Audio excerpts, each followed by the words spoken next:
Sound check. 1, 2, 3. Okay, we are running. Everything's on the green. Yep. Hello everyone, welcome to the stream. I hope everybody's feeling fine, in a good mood, and everything is great on this weekend for everybody. How are you guys feeling? I'm feeling pretty good. I did a great walk today during the morning, so feeling slightly tired, but it's a good way of being tired. Anyways, welcome everybody to a little jet live stream. Today we're back into the big birds, and we are starting with a nice 757 FlightFactor 757-200 and LPCP plane spotting. Hello, welcome to the stream. How are you? Hope everything is good. And yes, we are doing some airline flying today. On the jet airplane, the 757 won the latest poll, the latest survey that I did on the channel, and we're going to go to Jackson Hole today from Denver and then onwards to Salt Lake City. So it should be two fairly short but quite interesting flights.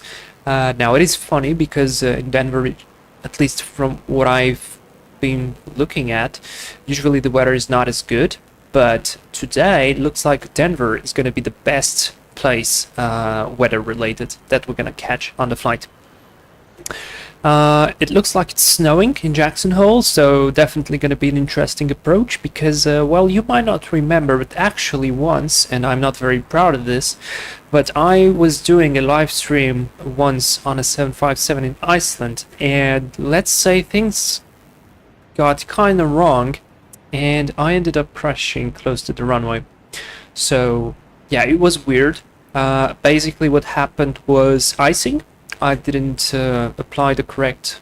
Actually, I applied the correct icing procedures. I just didn't switch on the wing anti-ice. And so, yeah, basically I crashed on live stream. I'm not very proud of that. Anyways, Sync Crash Flight 297, hello, welcome. I hope everything is good with you. Emil, welcome to the stream. I checked your Discord Cessna pictures. Nice pictures there. I haven't heard your audio yet, but I will. Just tell me, did the flight go well? And let me tell you as well that I loved your side slip at the very end. Side slip. Yeah, side slip. Exactly. So, anyways, 757 is going to be snowy. Probably, I guess, this is going to be the first snow that I am catching on this winter session of, well, 2024. Winter season, should I say. And yes, also a special note to the livery. This livery, I think it was actually real.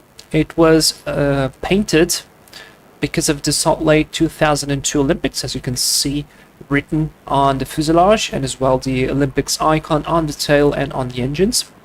So it is not available anymore. So the real plane actually is painted with the normal Delta paint, which is kind of a shame. I thought they could... I mean, if I would have been Delta, I would have maintained the paint, because it's, I don't know, it's just different, a little bit more unique, but probably, you know, airplanes have to be repainted, and probably it costs a bunch of money to do this paint, so it's just easier to do the normal Delta paint, which is fairly basic. But yeah, here in the sim, at least, we can enjoy completely this livery. Alright, so let's go into sim brief. Let's prepare the first leg, which is going to be the longest one, going from Denver to Jackson Hole. Funny enough, this is the first time I think I am departing from Denver, because so far I've been only arriving into Denver, and so this is going to be the first time me departing from Denver. And let's check how's the weather, let's check our routing. It should be fairly straightforward.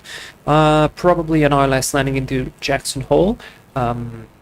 I don't know, yesterday I was doing the pictures for the live stream, and the wind was actually favoring the other runway, so maybe an RNAV arrival, but at the same time, if it's going to be snowing, if the ceiling is going to be pretty low, I would probably take the ILS nonetheless. So let's let's start by picking up the charts, picking up everything, having like some sort of a brief, like a preparation, like we would be on the crew briefing room, and just checking that everything is good. Sync crash flyer, all okay on your end, that's great. ML flight went perfect and side sleep was spot on. Excellent, that's very good.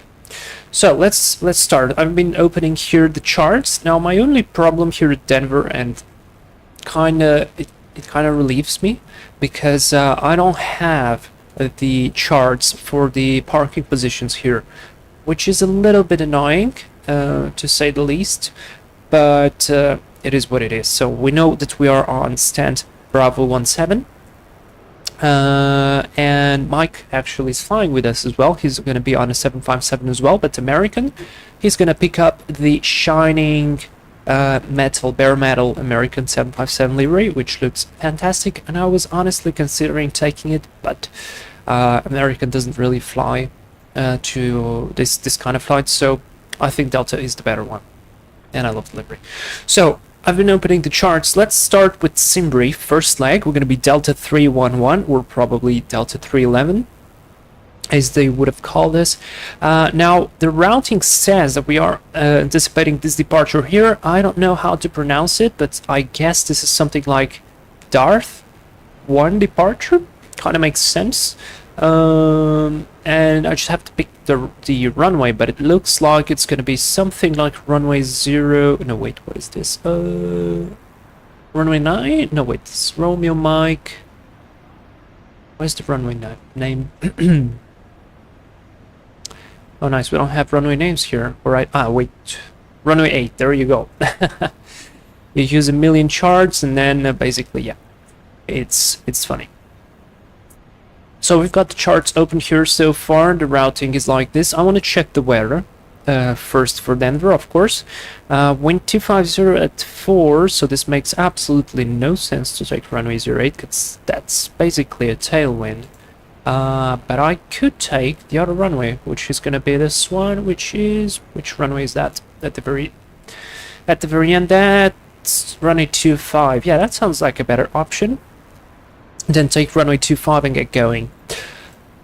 So in Denver, well, you can see the weather is pretty good.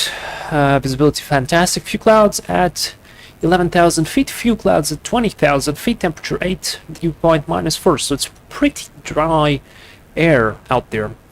QNH is 2970, and the rest is actually pretty good. Now, here on the terminal aerodrome forecast, we can check a couple of things. So far, everything looks good. From 16 UTC, yeah, should be fairly fine. So from 19 UTC, we're going to have gusting winds at Denver, broken clouds at 7,000, and visibility is going to be lower, but shouldn't affect us. Unless we are, of course, going to be, if we are going to be returning to Denver, because it's going to be one of our alternates. We've got Idaho Falls as well as an alternate, so we'll see. So far, so good. Let's go on to the... Oh, we have a control. That's good. Let's go just read through the charts here. Everything looks good. Actually, speaking of VATSIM, let's see. We have departure 80s. Let's see what runways are they using. Departing runway 8, runway 25, runway 34 left. Good. So we can take runway 25. That is good. Limanchik, hello. Welcome to the stream. Thank you very much. We're gonna fly together, man. And that's information Lima. Must read back assigned heading or first waypoint with takeoff clearance. Read back all runway assignments, hold short instructions, no times bird activity vicinity airport. X-ray system in use. I don't know what is this. ASDEX. Interesting.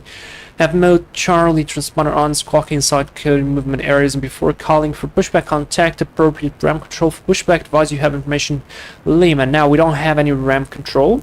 We have only Denver Center, 12765. So poor guy. Hope he doesn't get too many A380s out here. And let's see, what do we have? Jackson Hole, wind 200 at 4, good visibility, scattered 3,700, -3. So no snow so far, at least as it looks. And we do have a forecast here temporarily, between 14 and 18 UTC. So this actually is the window from where we're going to be going in. Light snow can be expected. So this is actually good. And just do a quick read through the NOTAM. So far is all good. Great. Okay. Let's just check a look here at the weather radar. See if we do have anything interesting. Oh, yeah, there you go. A bit of light snow, but not over Jackson Hole, so that's pretty good. And check the infrared satellite. Yeah, that's pretty good. Alright. Let's check significant weather. Nothing. There's the jet stream and the cat associated with it. And we've got some sigmas here, but not applicable to us, so that is brilliant. Okay, let me view the PDF. And let's see. So, cruise flight level 400. Oh, wow. I guess this is going to be the rocket plane. Somebody commented on the post when I announced the stream. Flight level 400. Wow, okay. So, the DART departure. Direct Charlie Kilo Whiskey. Direct Delta November Whiskey. Direct Jackson Hole runway 19er. Makes sense. We're gonna take 6.6, so this is gonna be 6.7 tons of fuel. I'm gonna round that up to 7 just in case, and that's basically it, I guess. What's the cost index? Gonna be 10. That's good. Tropo 31,000. So we're actually gonna fly into the stratosphere today, so pretty much clear of any significant weather. Okay, good stuff. So now let's just check something here. Dart 1 departure, runway 25. That's at least what I'm going to be requesting. And yeah, let me just check something here, because we don't have. Alright, I'm parked in the middle terminal. I need to remember this. Oh, there's somebody online. Avianca, wow, probably model matching is not very good. Here is Mike on the modern American, even though it should be the old one, but we'll take that. And let's see, United 737s here, another American, another Delta. This is 321, I think. Yes, it is. And who else do we got here? Nobody. Alright, Denver looks pretty good. I mean, it's morning as well, so it makes sense. Let's come into the cockpit of the 757, all cold and dark, and just make sure that everything is good. So the parking brake is set, we're chucked. Fuel control levers are off, throttles on idle, gear is down, flaps are in the correct indication, and the wipers are off, so that is good. Let's go ahead and start the battery. Standby power to auto. Start external power and switch these on, and then this is on the clockwise way. Yeah, the Emperor is going to come on already. Nav on the IRSs. Everything's on the line. This is good, this is good, this is good, this is good. Now position, logo lights, it's going to come to bright. Fuel, I'm going to leave that on. We actually have the required, actually we have more than required. We have 13.6, that's a lot. So we're gonna have to, well, in reality wouldn't be the fueling, but let's see if I can cheat on this and just take out a bit of fuel like this, so we can just uplift. Yeah, there you go, fantastic. Alright, arm the emergency lights, window heat's gonna come on, and no smoking is gonna come to on. Just leave that on auto. Seatbelts off. Auto here. And what's the Denver elevation? It's pretty high. It's pretty high. Let me open any ILS. Denver elevation 5,400 feet, so that's a lot. 5,400. There you go. Left that on, that is good. Now flight deck temperature is going to come to auto, this one is going to come to auto, and this is going to come to auto. Trim air on, recirc fans on, packs auto, isolation, everything's going to come to on, and leave that as is. Crash Flyer, winter time is come. Oh yes. Crash Flyer 757 tip with the Rolls-Royce engines is a real sports aircraft. Special. Oh yeah, absolutely. I agree. Ekaterina, hey, welcome to the stream. Alright, position in it. So, Denver. Then there you go. And let me see, this is probably the latest GPS position, so set that up. Oh, looks like I have an instant alignment set. Not very realistic, but the good thing is we don't have to wait. So let's go route Denver to Jackson Hole. Also guys, I forgot something. We need to submit the flight plan because we do have ATC and we're required to do this, so yeah.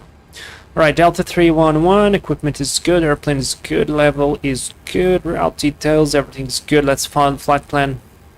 Flight plan is filled. I should receive a message any moment from VATSIM. Let's see if it comes. Delta 311 is set, and let's go departure 1825, Dart 1, no transition, route, activate, execute, next page. Now I remember. There's something I wanted to do.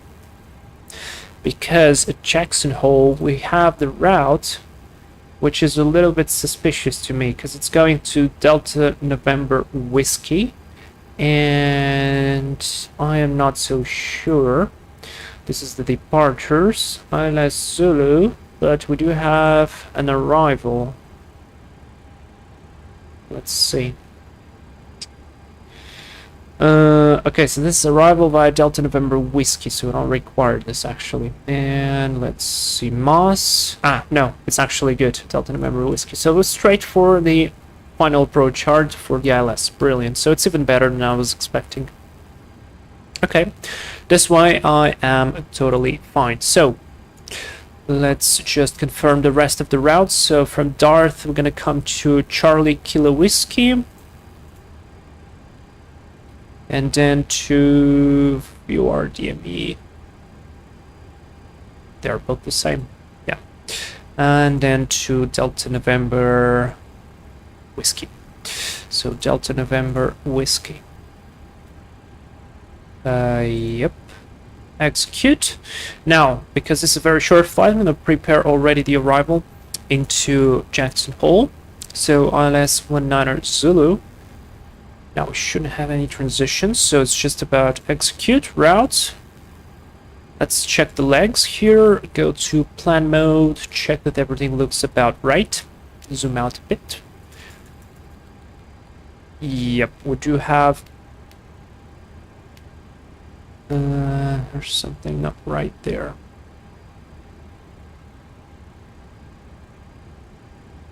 Zibiv. Oh, maybe from Zibiv. My mistake. Let's recheck. ILS Zulu. Yeah, Zibiv. Now it's good. Execute, route, legs. Now we just delete the discontinuity. And we are all good. Fantastic. Alright, back to map mode. Range 20. TCAS off. And let's go back to performance in it. Now, we need to load the airplane. So let's come here to the tablet of the 757. And let's see, we require, according to SimBrief, so we needed 7 tons of fuel. That's good. And our takeoff weight is going to be 76.1 roughly. So let's add a bunch of passengers. 76.1. Let's add more. And 75. Now let's add a ton. 76.1. Is that correct? 76.1. 80. Yeah, that sounds good. Fuel weight, let's set 7,000. CG is good.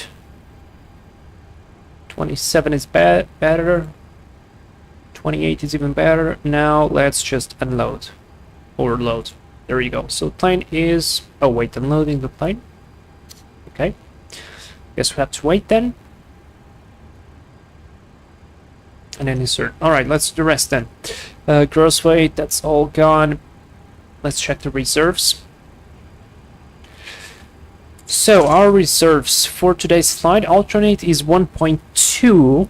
And our final reserves is 1.2 as well. So that's going to be 2.5. I'm going to add a bit more. 2.5 is going to be reserve decision. Our trip requires 3.2. Okay. So let's add 2.5. Or actually, wait. That should go 1.4. No. Jesus, sorry. 1.2. Yeah. Now cruise altitude 400. Cost is going to be 10. We could set the average wind. Average wind 234 at 19.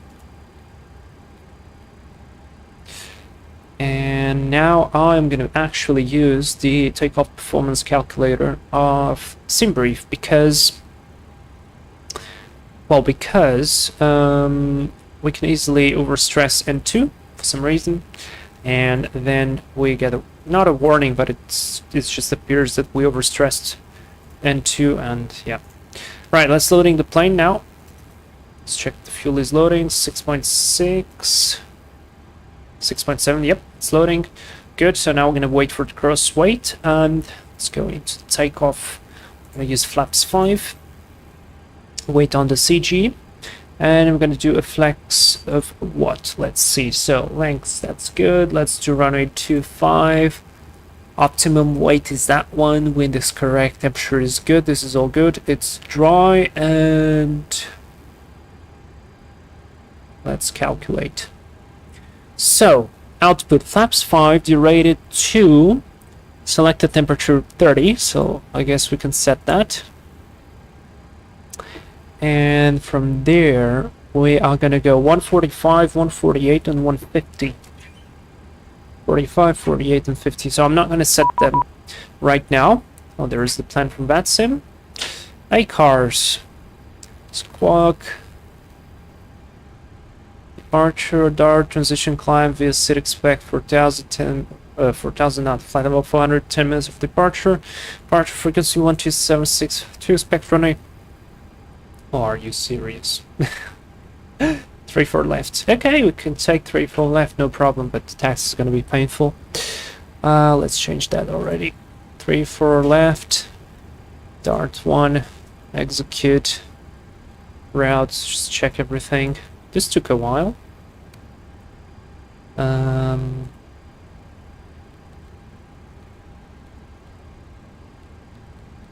mean, yeah, it's actually better for us because it's short in the line, but I would have preferred the other runway.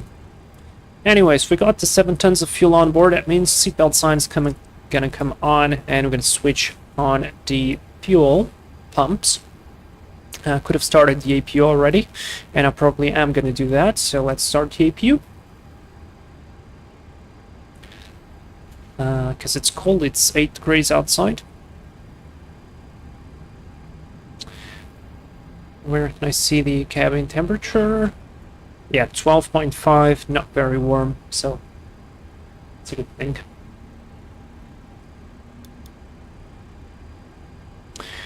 Let's see, is the plane loaded already or not? Yep, plane is loaded, good. So I can come back to index, performance, set here the gross weight, takeoff. Oh wait,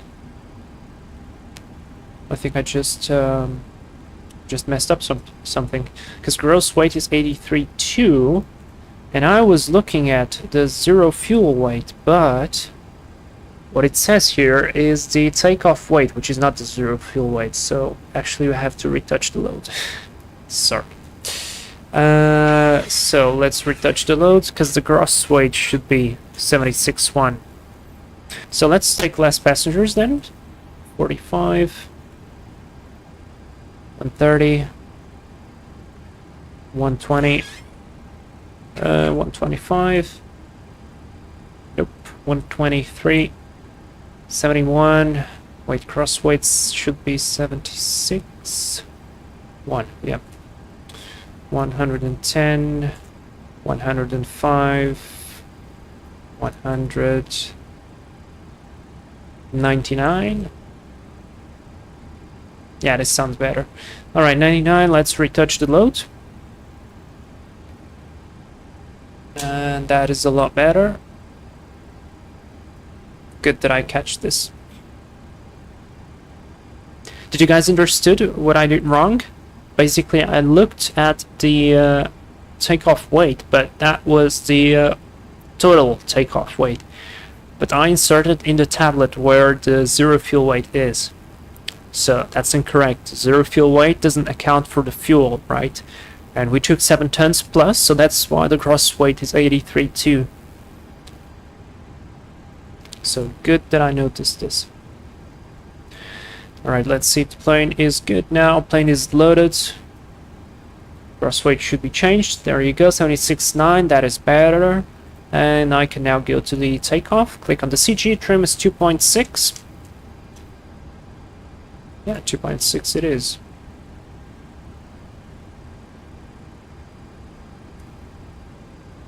.6 feels like a bit low. Just check here the CG 34. No, 34 is good. And let's see the speeds 26, 29, 36. Good. Pre-flight is complete. Let's kick out some guys. Yeah, nobody's gonna go skiing. Alright, let's see again. What do I have here regarding call sign is good, equipment is good, departure, destination route. This is all good, altitude, departure, climb via SID, expect. Okay, so now because we are expecting to climb via SID, that means we have probably an initial climbing. So takeoff runway 34 left. Let's go, let's set 13,000 initial. Okay, I think we are about ready with everything. Temperature on board 21 degrees, that's a lot better. Fuel is all good, so let's start closing some doors. Could switch over to the AP Gen already. Switch everything out. Walking brake is set, and let's close the doors. Call better pushback. I'm gonna connect the tug. Great news, Captain. Your tow's coming. And let's call ATC for a quick clearance briefing. Actually, we do have the clearance already, so we just have to call for pushback. So then we're gonna do our departure briefing first. So it's departure briefing time, and I haven't opened the briefing on my phone, the briefing picture. So I should do this, and departure briefing. Guys, are you ready for the departure briefing? Departure briefing starts with a like. Don't forget to like this video, so more people can watch it, and our community grows.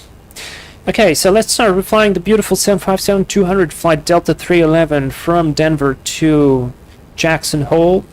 No dams are checked. Doors and hatches are closed, and we're ready to connect. The weather is looking good on the departure end of things. Anti-ice should not be required. Terrain radar, we're actually going to use that because we have a lot of high terrain near Denver. And as for the airport layout, we are on the nice stand Bravo 17. And I expect to push facing west, then taxi via Bravo November. And we probably could just go Whiskey Bravo and all the way till the very end, but because this is a pretty high airfield, I'll probably take full length, plus we're flexing, so probably taxi straight ahead and down to Delta 2, holding by the runway 34 left. The runway is dry, wind is coming from 250, so it's going to be a crosswind from the left. We're going to use derated takeoff, flex 30, flaps 5, and our speeds are going to be 26, 29, and 36, which were not set for some reason. Yep. Okay, our departure time is via the Darth 1, if I read that correctly. From runway 34 left. Let's read the notes. So we climb on heading 353 degrees to 5,934. That's a very specific altitude. Then climb direct to cross Nkata at or below 10,000. Then on track 330 to cross Cayo at or below 11,000. Then on track 331 to cross Shik at or above 13,000. Then on track 331 to cross Yami at or above 17,000, and then on track 300 to Dart, maintain flight level 230 or fly lower altitude. Expect higher field altitude 10 minutes after departure. Now, because of that, I'm going to actually amend our initial climb altitude to flight level 230 because it's the latest one, and I'll just let VNAV deal with the constraints. I hope it does a good job. And reading F should not be required. Special considerations regarding CRM are required as well. Abnormal part is all good. So this is a Boeing, which means until 80 knots we stop for anything but above 80 knots, but below V1 we stop for significant malfunctions like wind shear, engine failure, engine fire, anything else, in which case I will call reject, put the throttles to idle, apply maximum reverse, let the other brake work.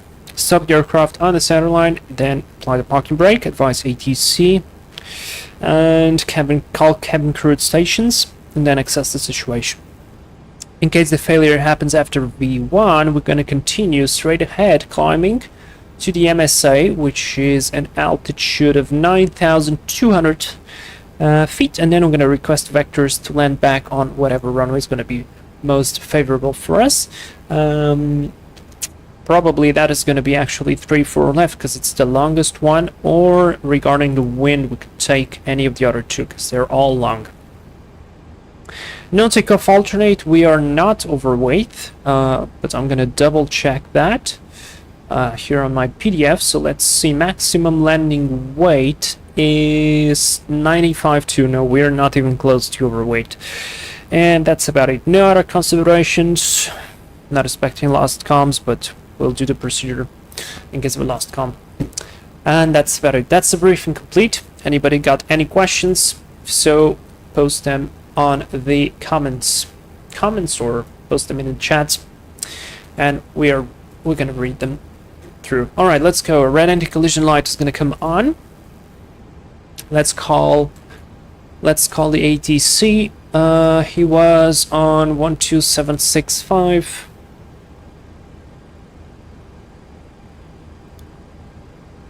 Altitude off, set to 1000 initially. Oh yeah, I could set the squawk already. Of course, 6540. 40 altitude off, which means it's mode Charlie already. Let's recheck the departure ATIS. And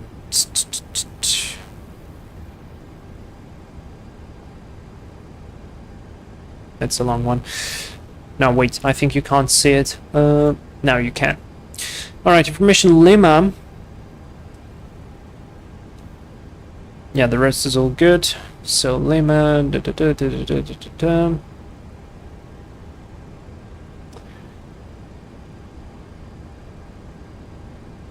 Before calling for pushback. Okay. So now this is going to be Denver Center. 12765. So let's call him. Denver Center, good morning. Delta 311, send Bravo 17 with information Lima, request push and start.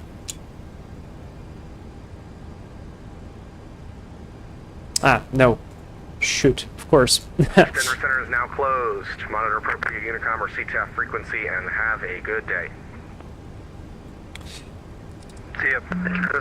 You too, thank you. See ya. Bye. No, Denver is closed, just in time. Okay. Thank you, goodbye. Well, in that case, we monitor CTAF, which is going to be the tower frequency. Perfect, I didn't have the radios turned on. Okay, so let's see, what's the frequency for the tower? Tower, 1243. Let's go 1243.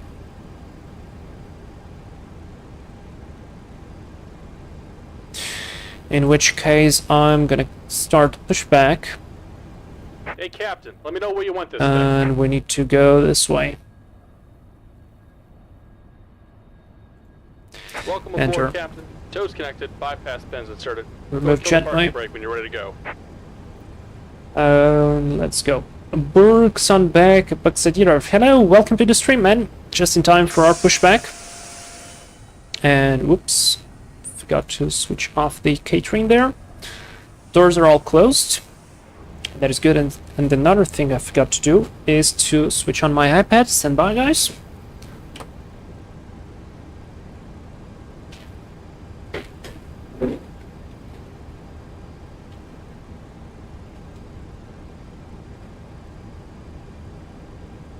Okay, iPad in hands.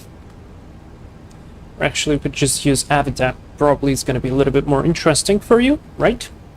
So I didn't do the pre-flight checks, but let's say the first officer did it. So before start checklist, fuel, we got 7 on board. It's balanced. Passenger signs are on. Windows are locked on both sides. They don't open on this one. MCP, we've got V2 136. Actually forgot to arm flight director VNAV and heading of 353. Heading set, altitude level 230, LNAVs are takeoff thrust. We've got derated 30 degrees. And V speed is going to be 126, 29, and 36. CDU pre-flights completed, rudder and aileron trim is 0 and 0. Taxi takeoff brief is complete, and below line, flight deck door is closed. Now we need to lock it, which is done here. And red anti-collision light is on. That's before start check is complete. Clear to go. Looks like there is nobody there. Let's just advise. Denver traffic, Delta 311, stand Bravo 17 is going to push back into Bravo November, facing west. Denver traffic. Okay, brakes released, let's go. Traffic, Osprey. Here comes the pushback. Light 'em up. Taxiing on my 34 left from Bravo 46, Denver traffic. And away we go, there's an American one, 320, and a 737 Southwest, with the old livery. Kinda cool. Let's go start the engines, packs off, starting number 2. Cooler, hello, welcome to the stream, how are you? Exactly, just in time. And let's start.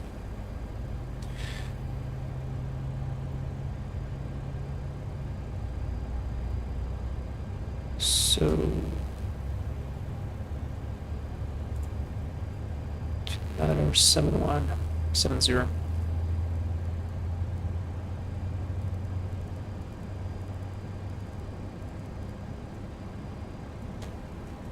Set up the view here on the first officer side as well. Now wait, I have a magic sync, but there you go. Good start number 1, correction number 2, starting 1.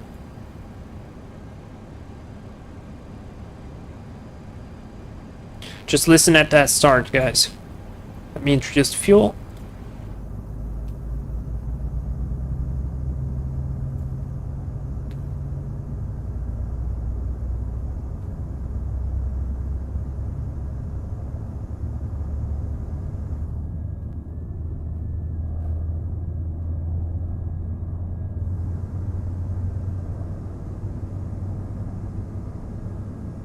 Now we got kind of busted for the Southwest, I think. Ah, no, it's the American. Well, mate, we should have waited. Set the brakes here. Stop pushback. Okay, now we've got the engines on, we've got the bleed. Let's go. APU off, APU gen off, backs on, isolation valve off. Now I need flaps. RTO set. Altitude is off. Let's do a quick flight controls check. Full up, full down, neutral, left, full right, neutral, rudder, full left, full right, neutral. That is set. Vortex checklist, NTI is not required, isolation valve is off. Recall, let's check the recall. Basically it's going to be the same as this. Recall is checked. Auto brake, RTO, ground movement is going to be clear in a moment.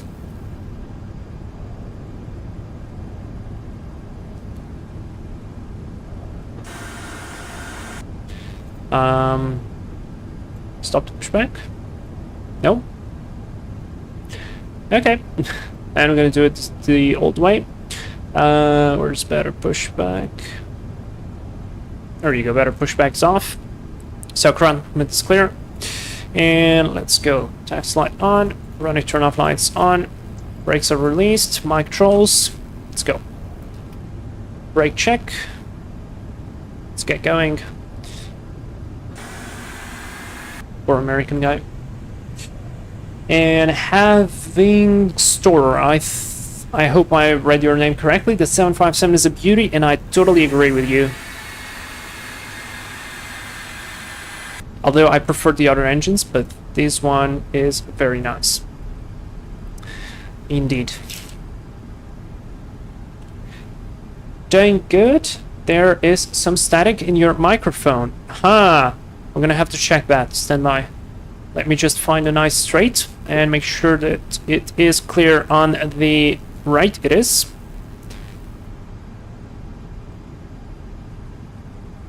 I do prefer the howling of the other engines. I know they are louder, and in reality I would have preferred these ones probably, but I don't know. The other ones are more romantic. Clear on the right, clear on the left. Jackson Tedley, where do you find the checklist? I don't remember exactly, but I basically searched for a bunch of checklists online, and this one was the one that fit the best, I thought, for the 757, because it's short and concise. It's not one of those read and do checklists where you have like literally every switch that you need to press, and so yeah, basically that's why I kept it. Alright, Foxtrot Delta, I'm going to continue onwards over to Delta. Clear on the right, clear on the left. Okay guys, I'm going to disconnect my microphone in a second, and I'm going to connect back. Alright, is that better? Did that fix? Oh, that's Mike. I think that's Mike. Yeah, 757. That should be Mike.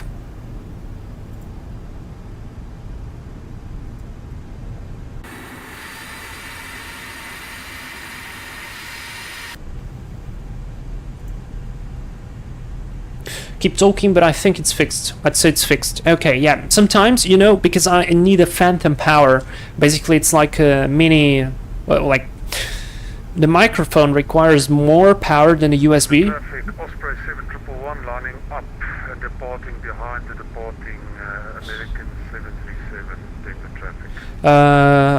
traffic. It requires more power than what a normal USB would have allowed it to run, so it requires like an extra power, and it's very close to my pedals, and probably when I sometimes just hit it a little bit with my feet, that's when the microphone kind of switches off for a bit or just comes slightly crazy. So yeah. Okay, clear on the left, clear on the right. There we have the runway ahead. Now, if we would have been doing a toga takeoff, probably this would be the perfect place to do it. But I kind of don't trust FlightFactor engines. Probably they need some fine-tuning. There goes Mike. Have a good flight, man. Let's see him from the wing view. Nice. 2 757s in Denver.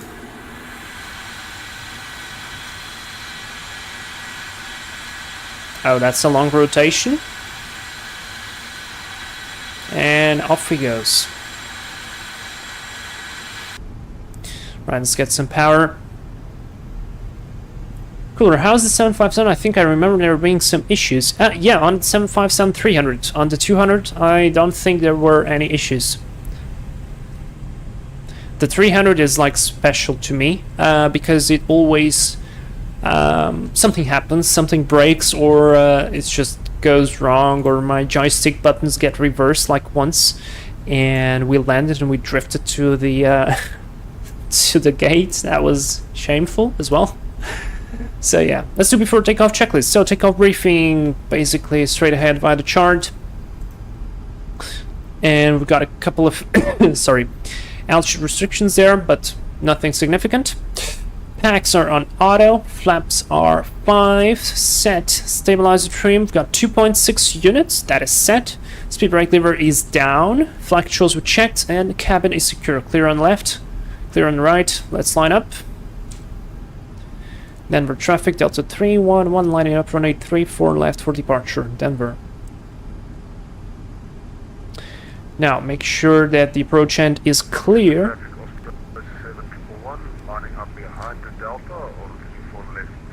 Runway's clear, let's go. Oops. Lights on, white wing not required, transponder TARA. Now I remember that we don't have a, I think we don't have a terrain radar on this 757.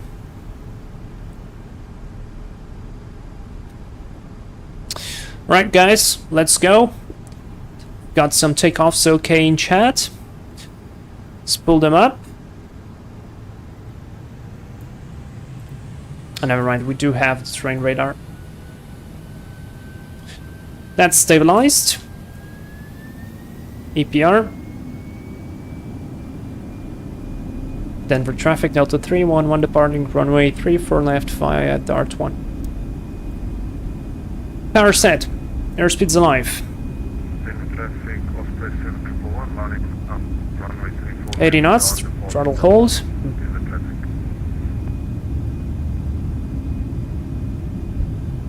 Lovely. V1, rotate. Nice and easy. Off we go, like a rocket. Positive climb, gear up, LNAV. Let's wait, let's do autopilot for a second. Sorry, I want to see this. Level change. Oh boy. Yeah, this one.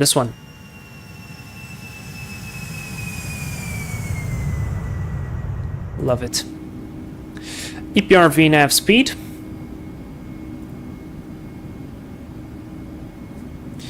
Alright, let's go lights off. Nose light off. Speed check, flaps 1. Lock the gear. Denver traffic, Delta 311, airborne passing 7,300, climbing flight level 400. And speed check, flaps up. Let's go set 400 there, let the VNAV deal with things, and actually, we do have the restrictions on the chart, but actually there is not much traffic and we don't have ATC, so we could disregard the restrictions because ATC can definitely give us that. So let's go, flight level change, let's do 250 on the speed, flight level change, speed, and away we go. After takeoff checklist, packs are auto, landing gear up and off, flaps are up, and altimeters are, well, 2970 because it's until 18,000. Lovely. Goodbye, Denver. Also, guys, I have to drop my settings a little bit down because of the frame rates lately. It looks like this version of X-Plane is a little bit heavy on the frame rate side of things, and so sometimes heavy places and with heavy airports and heavy planes will have a significant or a slight drop of visual quality. So sorry for that, but there's not really much I can do. The best solution for this is to buy a new CPU and a new GPU, but that's unfortunately completely out of the question right now. Past 10,000 feet, lights are off. The logo light can come off. And away we go. Cooler, also a freeware A220 just dropped on the forum. I don't know. Did it? Is it like, I know there are two. There's Dinarica, I think, studios, and there's the Zombie Studios. The second being pretty meh. But the Dinarica one, they were doing some system stuff, and it looked promising to me. By the way, guys, just check this vertical speed. That's incredible. I like it. I totally take that. And we should reach flight level 400 right there before Yami. Wow. Impressive performance. In the traffic, Osprey 7111, passing 7,200, climbing flight level 340, in the traffic. Denver traffic, Southwest 1798, gate Charlie 30, straight back to the first direction. We're going to push straight back to the first flight, Denver. Let's see where we are. Eddie T is flying from Denver to Seattle. That's the guy flying behind me. Good man, if you're watching, I wish you a good flight.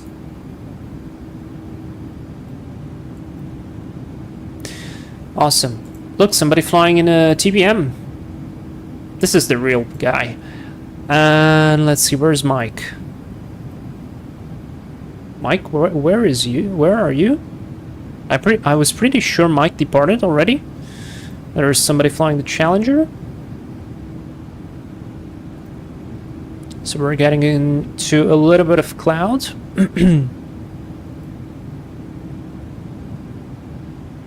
Just for the sake of it, let's switch on engine anti-ice on. Loss of N1, that's correct. Denver traffic, Southwest 1318 over Big D. Inbound on the ILS runway 34 right approach from the ski 3 arrival. And we passed 18,000, so the QNH is standard. Set. Where is Mike? I don't see him.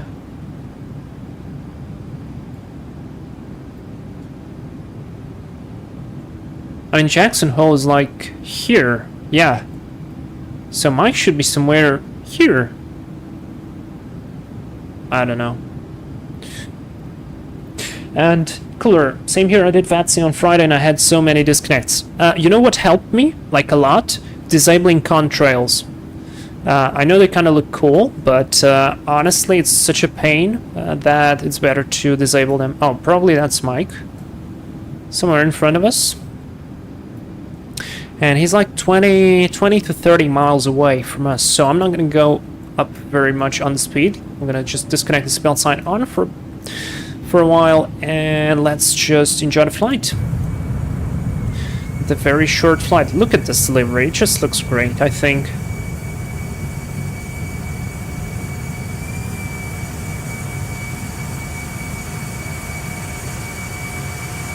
It looks lovely.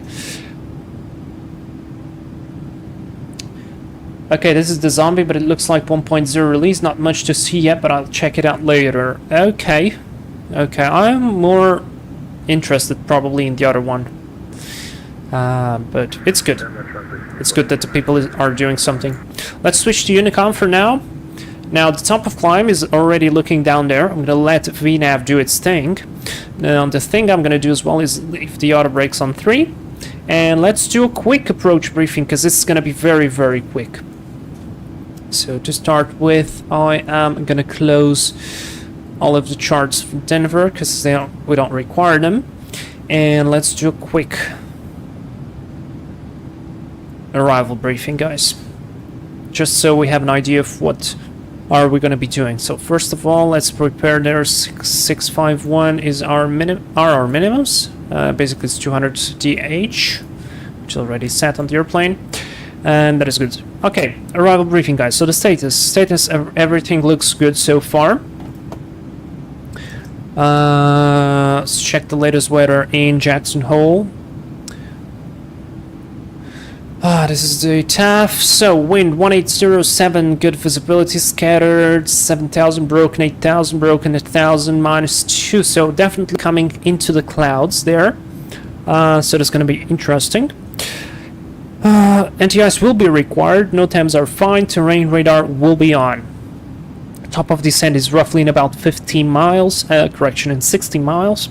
And we're going to arrive in directly via the Dunois VOR, via left turn heading 210 to Zibif, below 210 knots.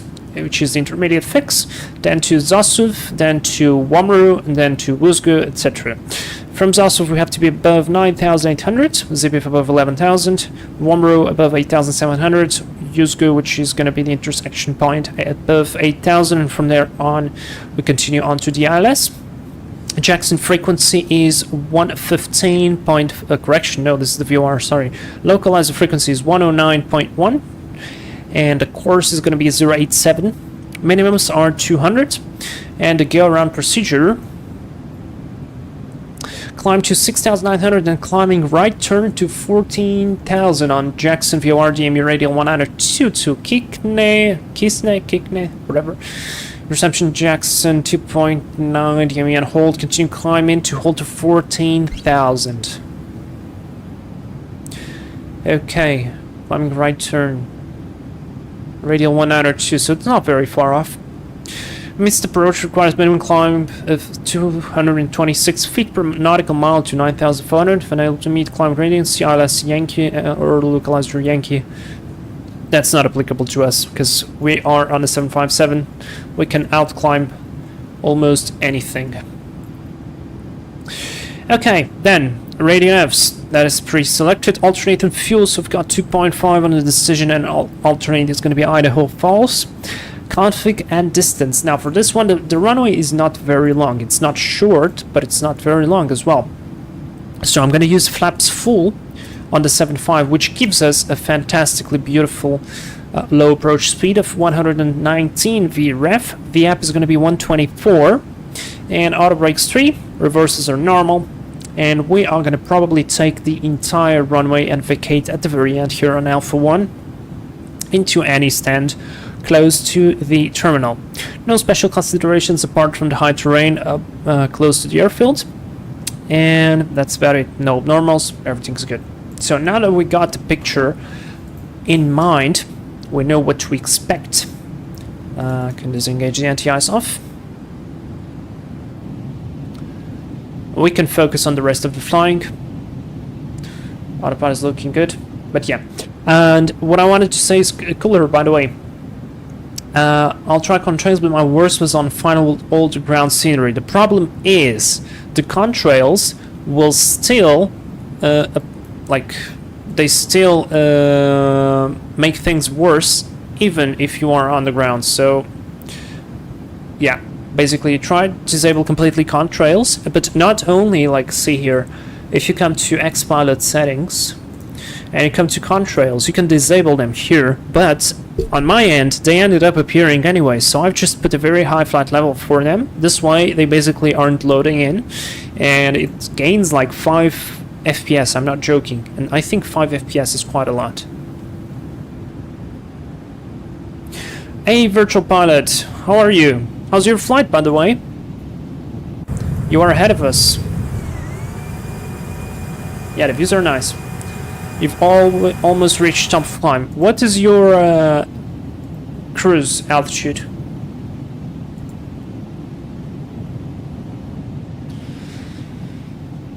Cooler, good luck there. I really would love to get some new hardware, but not now. 360, okay. Beautiful livery. Yeah, it is. It absolutely is. And the views are nice too. I mean, it's a little bit cloudy now, but it's fine. It's fine. It's an interesting approach. Yeah, and you know what? What I like about it? It's not difficult, but it's still interesting. So it's perfectly good to balance a little bit the challenges here on the channel, so we don't need to do it all the time. Everything very difficult and challenging and all that stuff. Virtual pilot, I'll try to do some fixes and do it manually. That's a bad idea. I'm gonna straight up tell you, don't do it. That's a bad idea, because you're in the middle of a valley with very, very high terrain. Like, look, you've got peaks of mountains at almost 14,000 feet, okay? The touchdown zone elevation is 6,400 feet, so that's more than twice. So don't do it, man. You've got everything here, you don't need any fixes. You've got low ceiling, like, look, it's broken at 8,000. if it's broken at 8,000 and your airfield elevation is only at 6,451, so that's 1,500 feet of clear sky or clear visibility from the clouds. So that's, I mean, I'm telling you, don't do it. Just fly by the procedure, and you have other places or other weather, other conditions to do it. Syncrash Flight understand we need some time, some easy flight. Oh yes, absolutely. Absolutely. Look, guys, by the way, we are climbing max 76. So I've maintained a 76 climb rate. We're doing almost 2,000 feet a minute. A bit into the clouds, but the temperature is minus 35, so we'll skip this one. Virtual pilot, okay, thanks. I haven't checked the meter yet. Well, you should. Check the meter and then make your decisions.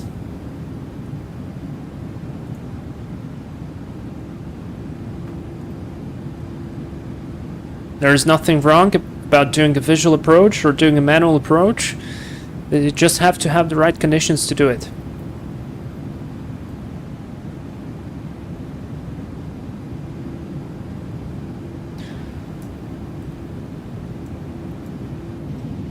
It looks good outside.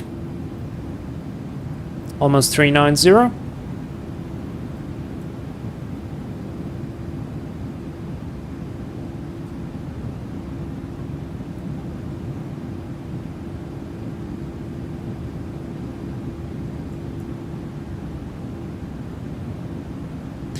This is pretty good. Man, I love the 757.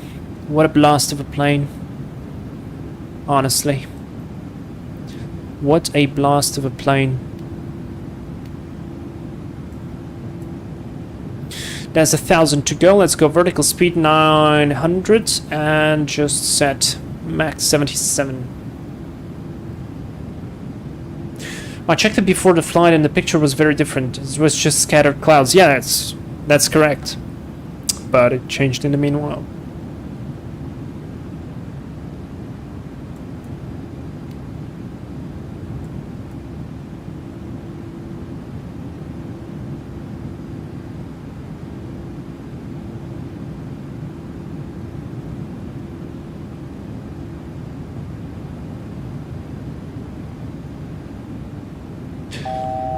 Checked. 200 feet to go. Man, look at that view. Wow. That looks nice. I love the contrast of the dark shadow from the cloud and then the bright plane.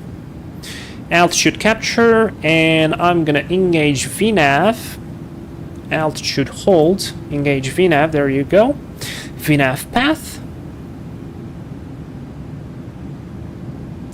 And I want to see how the VNAV actually performs on this one, because I think on the previous 757 flights I did my own descent. I didn't do it on the VNAV. And I was actually thinking the wind would have been going to the other side. Altitude alert, that's correct. But on the other side, I think we do not have an ILS. We only have RNAV approaches. So let's see. RNAV, yeah, there you go. See RNAV GPS runway 19. Oh, wait, never mind. Sorry. 01. Yeah. So we would only have RNAV approaches. And I wonder if the 757 does a good job with RNAV. So we'll see. Descent checklist, guys. Pressurization landing altitude 6,400 feet. So that's 1,000 feet above Denver. That is set. Signal sign. It's gonna come on. Recall. Checked. Nothing on. Auto brake 3. VRF is gonna be 119 with VAP at 124. Minimums 200. Approach briefing is complete. And descent checklist is complete as well. About to reach top of descent. And away we go. Well, as soon as I jump out of the clouds to see the runway, I'll continue manually. Yeah, there's no problem with doing that. At least if I can do it. Yeah, that's 100% possible. Alright, so this is exactly what I wanted to do, which was to be at the top of climb with the briefing complete, checklist complete, everything is set, apart from the landing frequency, which is 1091, and course of... what's the course? 187. 1091, 187.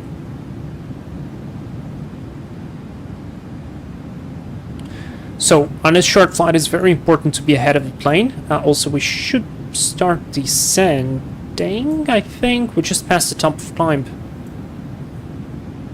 VNAV path, LNAV.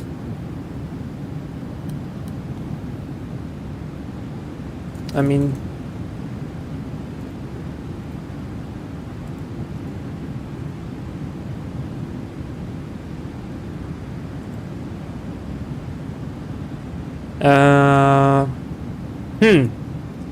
We passed the calculated top of descent. I wonder why is it not descending if it's there, or... Ah, wait, what? Oh, that's not the top of descent, that's the top of climb. I was so ahead of myself. Alright, then we got, what, 150 miles to go? Oh, fantastic, then I'll just leave for level 400. So the plane is always right. It's top of climb there, not top of descent. Oh my gosh. Also, what did I forget to do, guys? I forgot to set the clock, but that's alright, because Volanta is tracking. So because Volanta is tracking, we can actually see what are we doing. Statistics, so... we departed at... 4:47. So that was 20 minutes ago, exactly 20 minutes ago. So I can set the clock now and just add 20 minutes and off we go. Saying crash flight notes, I always wanted to ask if you can fly an RNAV landing.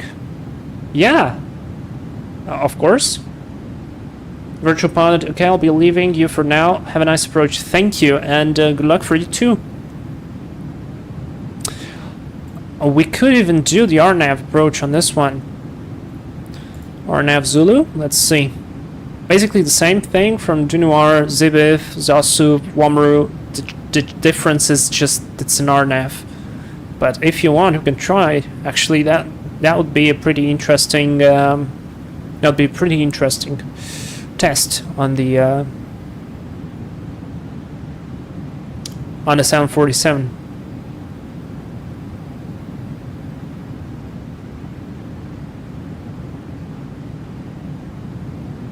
So, guys, do we do the ILS or do we do the RNAV? What do you guys want to see? I mean, both are good. The ILS is easier, but I mean, kind of both are easier. The difference is the ILS has lower minimums. If you can see here, depending on of the capabilities of the airplane, if you have localizer LPV, localizer performance with vertical guidance, I think that's what it says. Basically the top notch of avionics. You can go to the same radio minimums as on an ILS, which is 200. But this airplane is pretty old. We don't have LPV on it. We have the LNAV VNAV. So we have to use the LNAV MDA minimums. In which case, so there is a note there. No. In which case the minimums are a lot different. 770. So from 200 to 770. Now let me check again. What's the cloud base there? Overcast 4,800. Oh, really? It just changed. Overcast 4,800. That's 200 feet from the runway. Okay, so Syncrash Flyer. If we do the RNAV with these conditions, it's going to be a go around because we're going to reach minimums. We're going to be into the clouds, and that's a go around 200%. So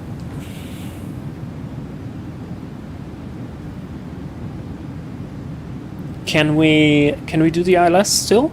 And we try to do an RNAV into Salt Lake. How about that? Isn't that an AGL? I don't think so. Is it? Oh my god. Let's see. Skybrary. METAR. For some reason I think it's not, but it's possible. So let's see. Surface, visibility, weather, clouds.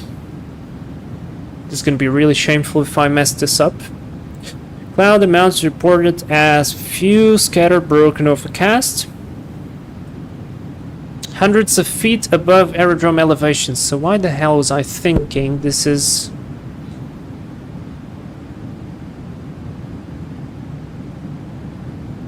Okay, I kind of know why this is. Because I'm not... okay. Yeah, makes sense. Makes total sense. Alright, that's why we're gonna do the RNAV then. Let's clear this up. Arrival, index, arrival, RNAV. 19 Zulu. Let me just check something. Good. See how good it is to stream and be wrong? You always revise something. Zulu. Let me check. There is an X-ray for 19, and I'm gonna see what's there.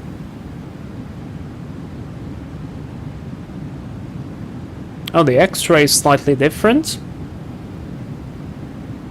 Authorization required. Okay, forget about it. It's a special one, basically. Okay, let's do RNAV 19 Zulu. Via nothing. Execute route. Probably have to clear the discontinuity. Yeah, we do. And off we go. RNAV it is. Now, because we changed the minimums, 770. Yeah, there you go. Oh, Alexander. Beard Pop. That's my father, by the way. Have his... Oh my god. Have his tour. Yes, you were right. Thank you very much for pointing that up. And for me to revising everything. And in that case, Mike, you can do whatever you want. Because the weather is actually good there. Yeah, 4,000 feet above the airfield is a lot.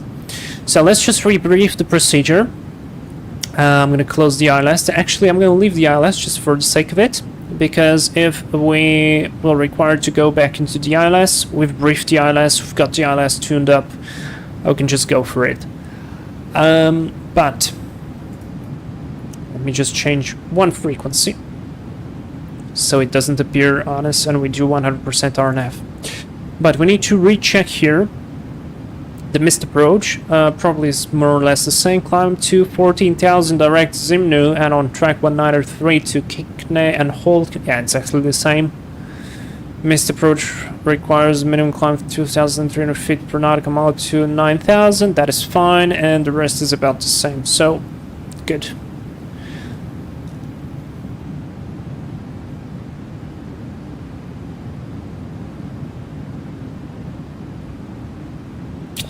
Jackson Tower is going to be 118.75. Let's do 118.075.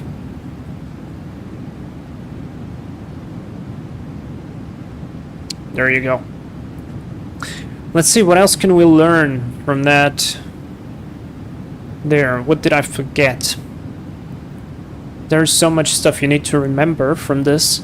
But sometimes you forget the basic, and that's annoying. Yeah, visibility is all good. This is all good. Ceiling. Oh, okay. That's a question for you guys.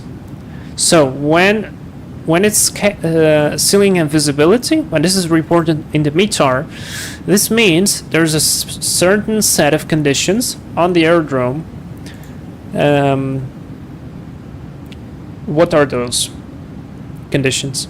Because you can have clouds, but it can still be KVOK. I'm going to try to remember. I think there are 4 parameters. The first one is the visibility is above 10. The second one is there is no significant weather, so no like cumulonimbus, thunderstorms, whatever. Then the cloud base is above 5,000 feet at least. And there should be another one, which I'm not remembering right now, but we've got 3. I think they are 4, but let's check. Oh no, there are 3. Visibility is 10 or more. No cumulonimbus or TCU and no cloud below 5,000 feet. Yes! Or minimum sector altitude, whichever is the greater.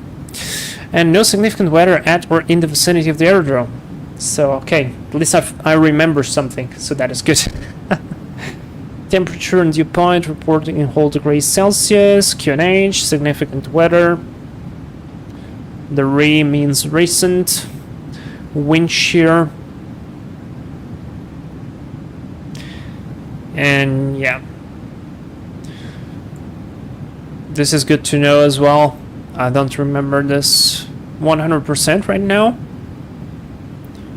but yeah. Extent of the runway, depth of deposit. There is no way I can remember all of this. Friction coefficient, braking action. Braking action should go only by the number now, I think. When it's 9, it's unreliable, and then it's 1, 2, 3, 4, 5.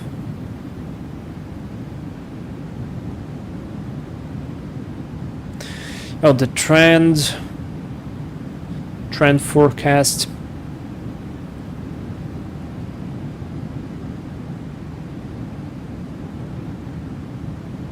This is good. This website is great, guys. If you have any questions about aviation stuff, just write Skyberry on the Google and search for the whatever subject you want to see, and then you're gonna get it. Very good. Alright, that is good.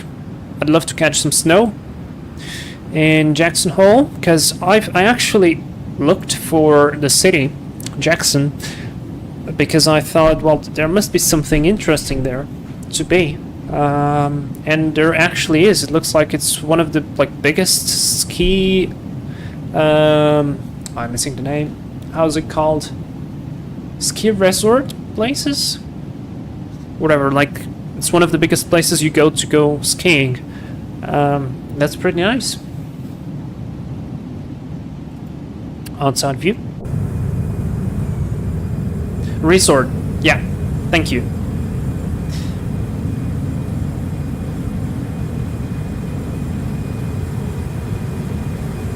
Lovely livery. And lovely plane.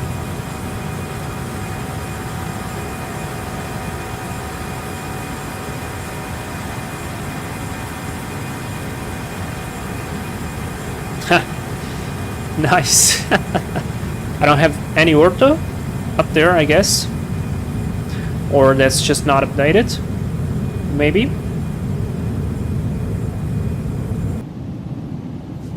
Well, let me see what's up there, because I should have the orthos there. This is ortho. This is ortho. This is not ortho. So it looks like I haven't loaded every ortho photo. That's fine. That's all good. And we are on the final straight to the descent. Switch off the passenger seatbelt signs for a bit.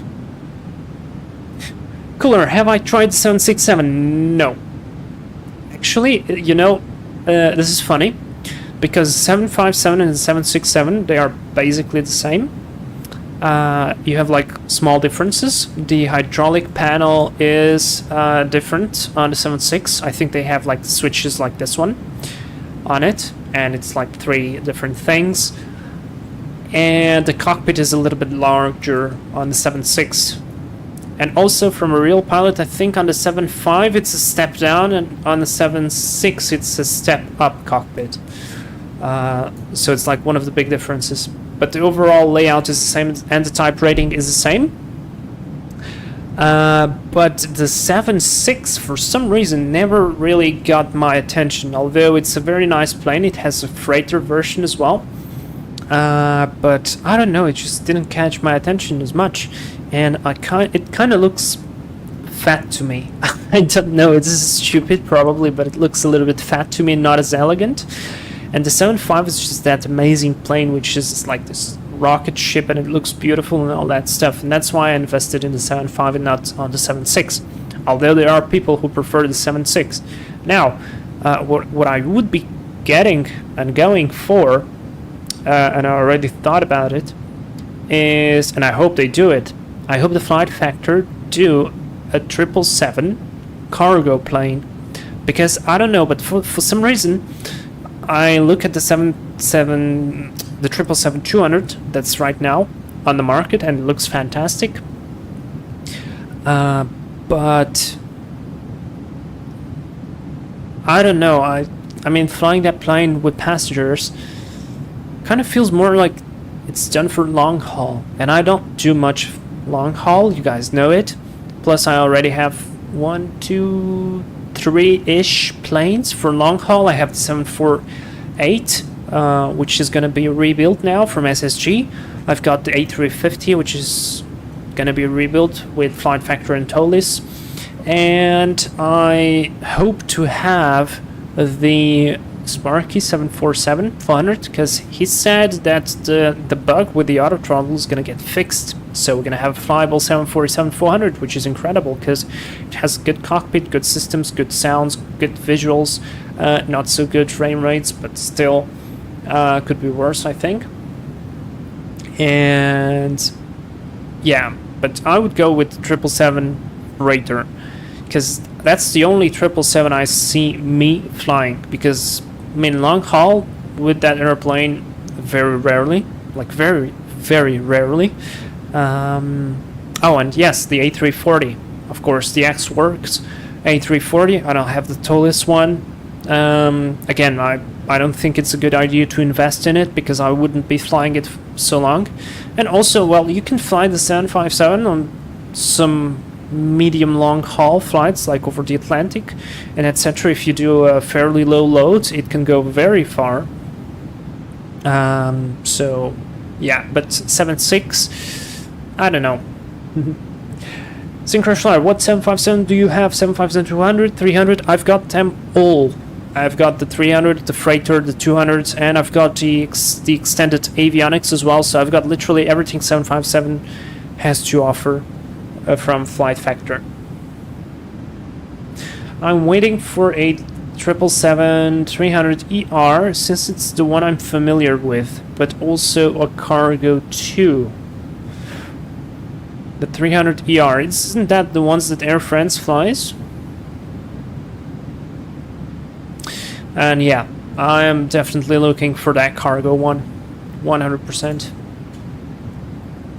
There you go, there's Mike. American 7312. And there should be the A320 that departed with us. Should be somewhere there. Now, because I don't have the contrails, it's going to be difficult to spot him. Unless he's going to fly at a lower flight level probably as well. He might be into the clouds even.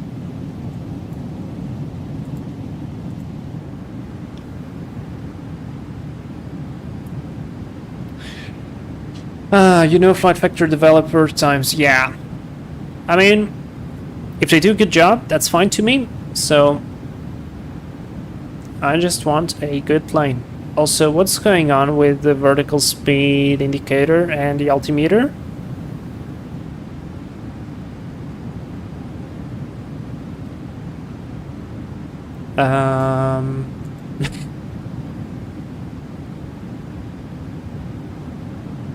Okay. That one's saying the same. Interesting. Standby is reading the same.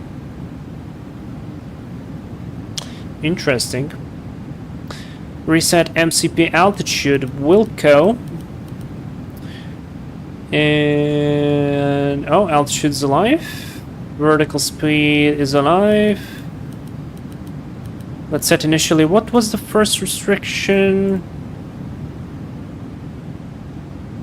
Above 11,000. So let's set 11,000 to start with. Here we go. And that is good. It is the common Air France one, so it's the plane I'm on the most. Okay, makes total sense.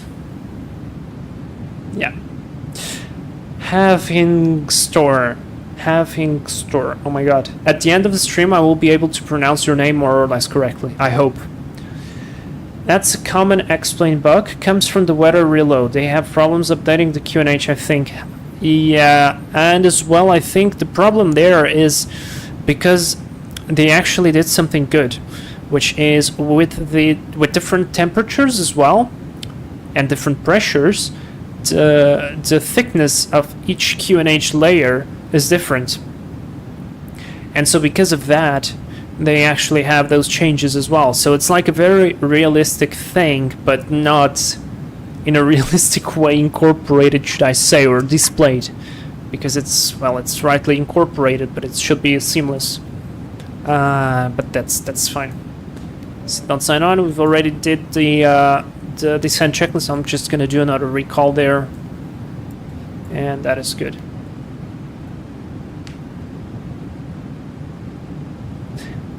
On the 777 freighter, we can do some aerologic flights. Absolutely. And down we go.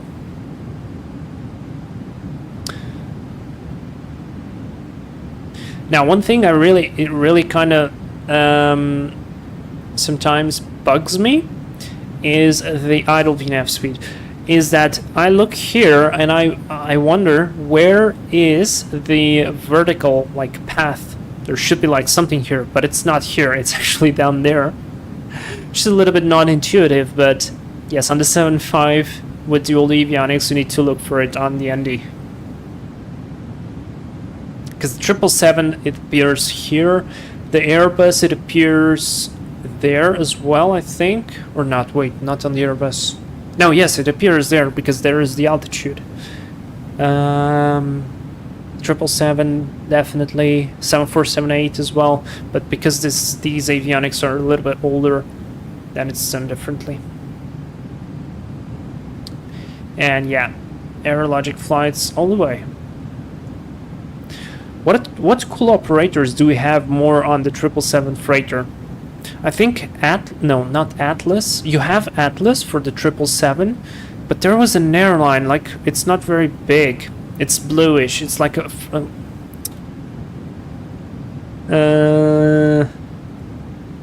think it's Danish.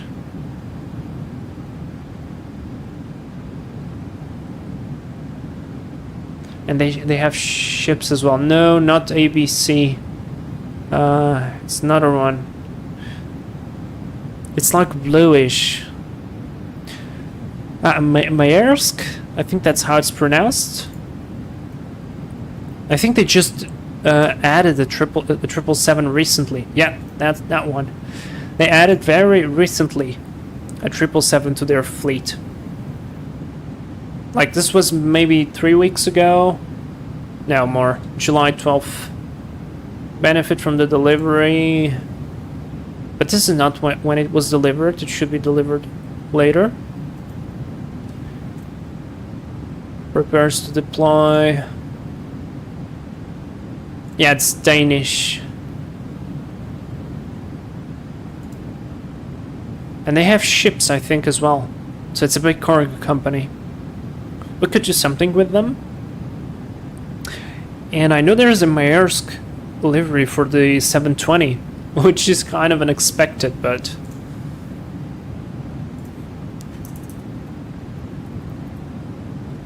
maybe because there were two Maersk. Maersk Air was a Danish airline which operated between 1969 and 2005.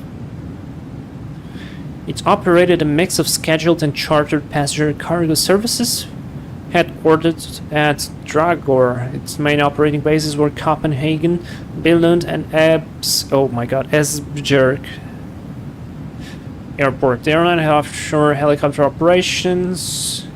Maersk Air. Fly as you like. And look, isn't this cool? I mean, this is nice. Maersk is one of the largest container ship operators, I think. Yeah, I had an idea like it, because I've definitely seen ships with their names. And there's the 720 at Faro. So we could fly this airplane, actually. And this is in Portugal. Nice. We should fly this plane to this livery. I kind of like how it looks.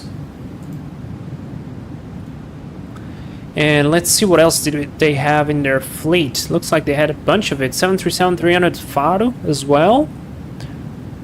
737-700. Man, I mean, I like this paint. Look at it. It looks different. I don't know. But this is really nice. And I think it's the same group. Decline. Operations. Look at the bunch of airplanes they had. Fokker, F-27, Bell, Boeing 737-200, DHC-7, Eurocopter 300 there, Eurocopter again, 400, 500 Bombardier Challenger, and the CRJ. And they got a bunch of them. But looks like they closed.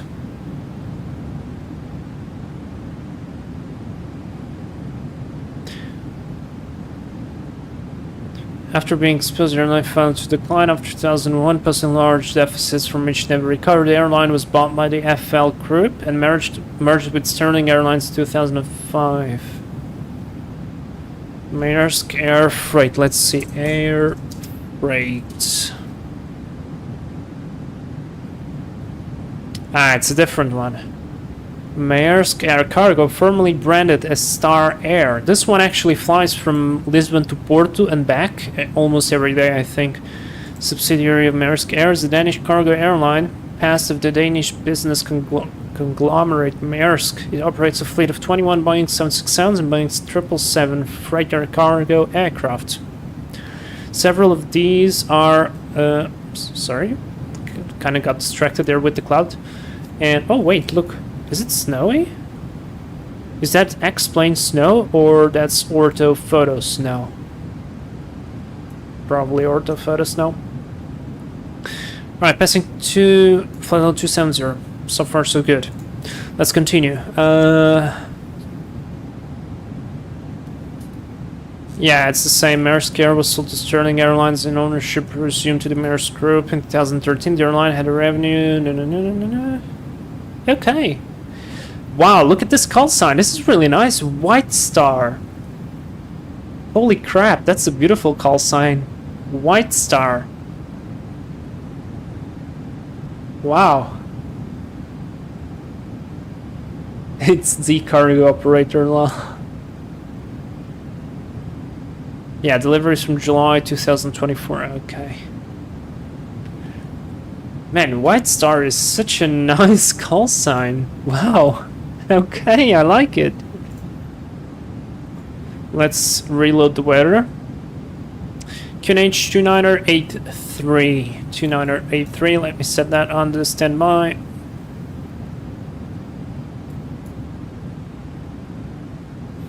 So far so good. We're doing a great job descending on VNAV. I mean, not us, literally, but the airplane is doing a great job on VNAV. He's doing it on idle as well. So we're saving fuel. How much do we have? 4.6. We need 2.5 to go somewhere else. So far so good. We're not in the clouds yet. Look at this livery, man. And there's a lot of details as well. It's like, look.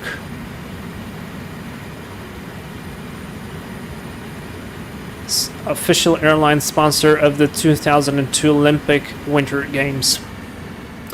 Oh, by the way, guys, I forgot to tell you. Because of the frame rate problem, I made some adjustments on Streamlabs as well. And one of the adjustments was, because I have a 1440p monitor that I stream on, and I use it for work, which is the one you currently see right now, but I had a conversion to 1080p inside Streamlabs, and I think that the conversion was actually quite performance heavy and resource heavy as well on the computer. So it looks like it's easier to just output 1440p than just convert 1440 to 1080, even though 1080 is sort of lighter and easier on the computer. But yeah, so now the streams have more quality, picture quality, at least. I hope you can see it, but I did a couple of tests and it worked, and the quality was better, so you can enjoy some nice pixelated X-plane textures better. Alright, passing flight level 210, let's see, where is Mike? How is it going? It's going good, I think.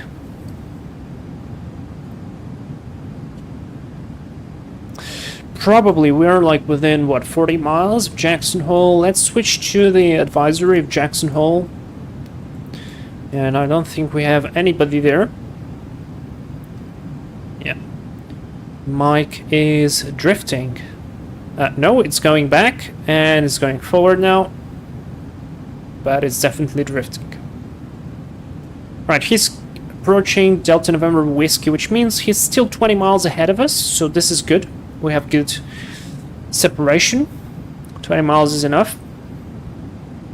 And we do have enough space for him to vacate as well, so I feel comfortable. And let's see, RNAV. So RNAV 210 on Zibiv. Let's check if that is actually there. Zibiv. No, we have 170. Let's set 210. There we go. Zasuf, Wamru, etc., etc. This looks good to me. And approaching flight level 180, let's go set 2983. Sync on the other one. Approach checklist, altimeters QNH 2983 set and it's reading the same. Nav aids, not required, it's NARNAV, but we do have almost pre-selected here 1091 and course 187 in case we need to go for the ILS. Total air temperature now is -5, so as soon as we get into the clouds, I'm going to switch on the engine anti-ice and probably the wing anti-ice too, because I'm not going to joke about it. We're not going to be repeating that Iceland meme. Actually, I wonder, do I still keep the video out? I think not. I think I've hidden it, because I've hidden a bunch of videos and a bunch of live streams. So I don't think it's up there. If it is, then well, that is gonna be funny. No, not this one, not this one, not this one, not, nope. Nope, this one went terribly wrong. And it's not this one. Yeah, it's definitely hidden.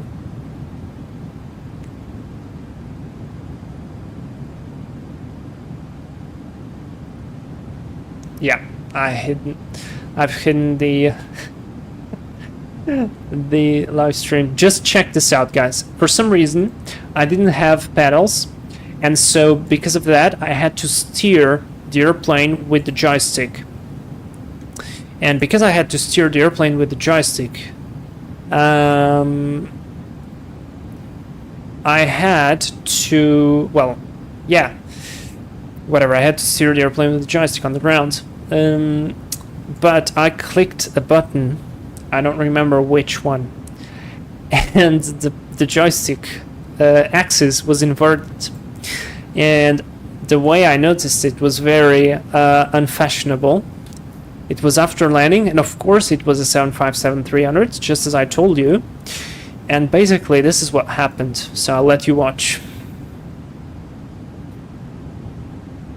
A bit off the center line, man.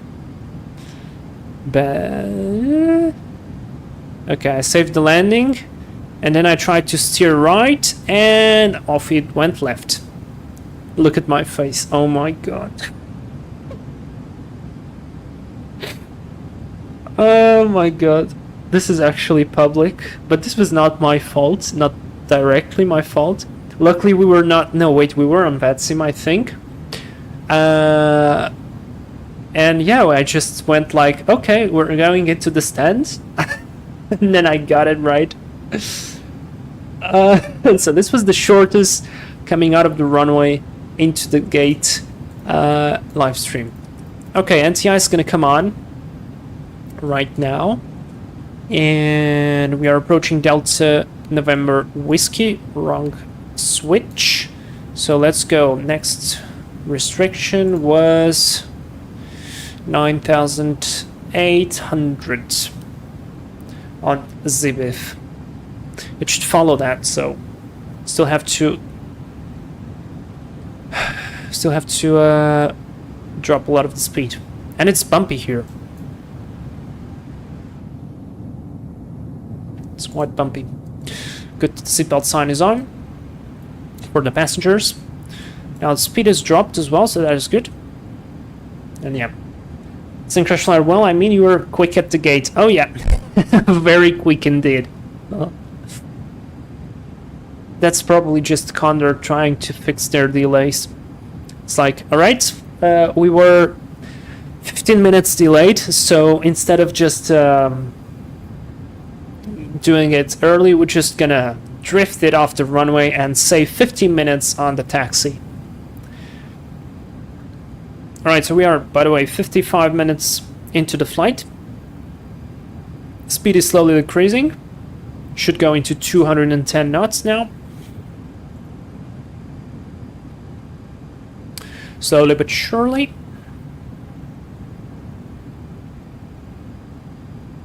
It is quite bumpy here. Oh, and there's the snow. Or whatever this is. Water. Temperature is 0.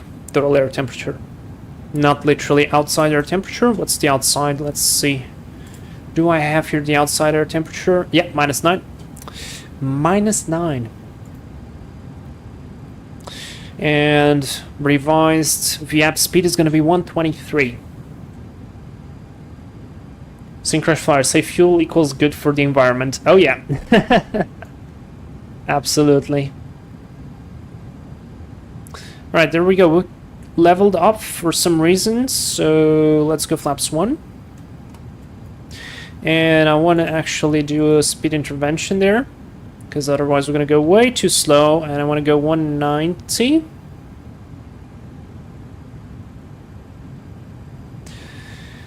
$9,800. Let's continue onwards. 8,000. Yeah, let's set 8,000 now. Go around. Altitude was 14,000. Yep. So 14,000. We're not descending though. That's kind of worries me. Ah, there we are. Okay.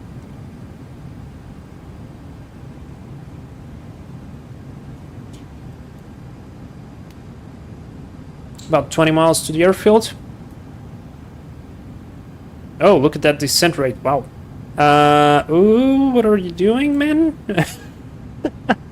Now we're below 500 feet. Okay, I know the turbulence is not probably helping that much, but this is a little bit... Look at VNAV. Now we're below. Huh. Approaching 10,000 feet. Let's go lights on. Logo lights on. Because we're actually lower than 10,000 feet above the elevation. Let me go 180 on the speed. Jessica traffic, American 7312, runway 19 is located. Oh, nice. So Mike has landed.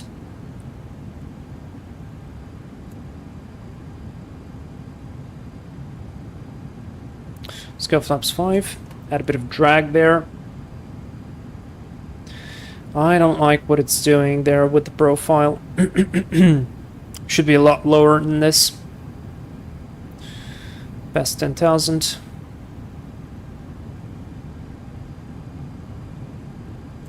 Oh! Breaking out of the clouds.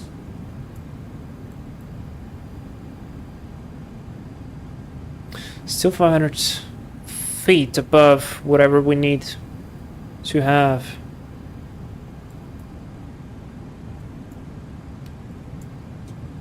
Let's do 170.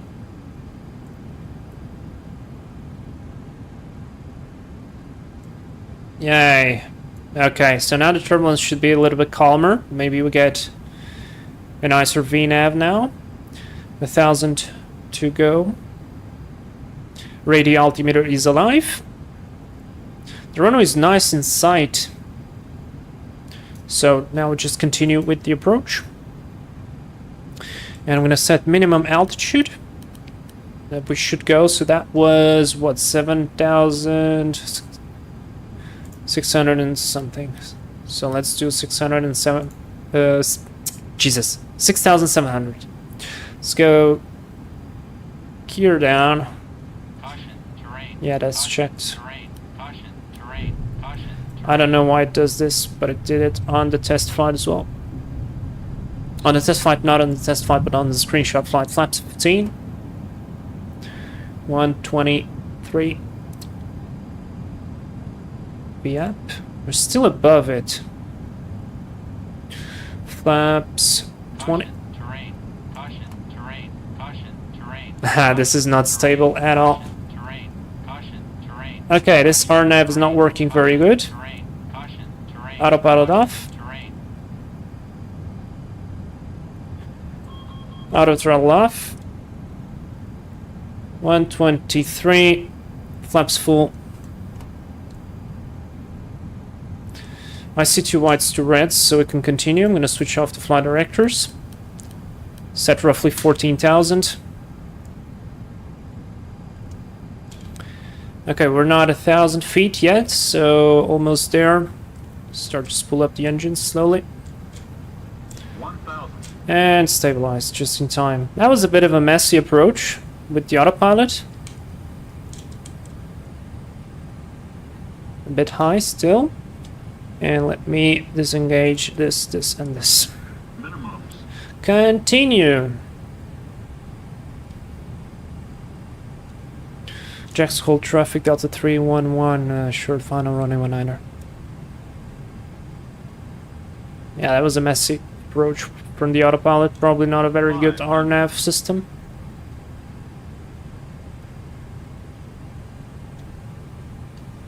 Good on the speed, good on profile. Beautiful place. And I missed the landing checklist. Cabin skirt, brake armed, gear down, flaps full. Okay, landing checklist in time.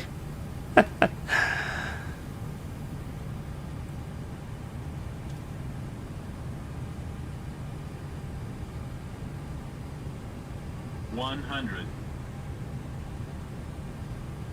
50, 40, 30, 20, 10. Touchdown. Speed brakes up. Reverses are normal. We are decelerating.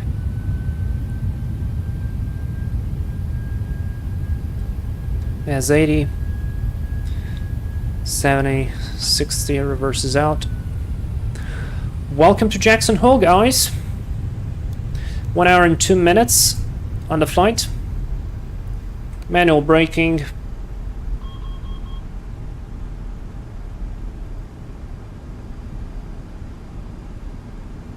Oh, there's a private jet there. Clear on the left. Flaps up.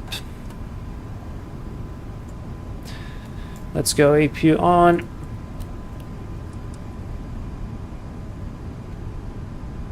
That was a good landing. A little bit long, but good. And within the limits, so I'll take it.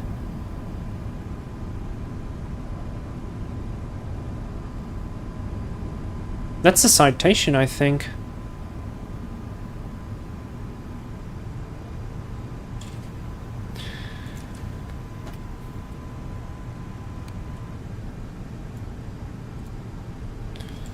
Terrain radar off. Transponder can go to alt off. Flaps are up. Recycle the flight directors.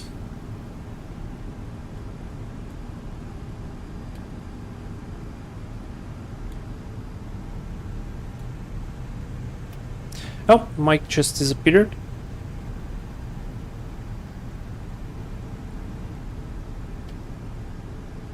Well, then... Jackson Hole traffic, Honda Jet 5, Romeo Foxtrot, taxiing to runway 19er via Alpha. Nice Honda. That's pretty impressive. Flying on a Honda.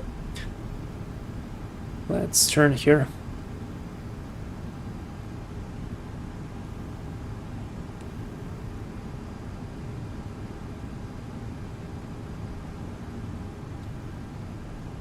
I hope this fuel truck gets out of the way quickly. Come on, get out of the way. Runway turn off, lights off. Man, honestly, what a pain these ground services are in X-Plane. I can see the marshaller, I can see the marshaller.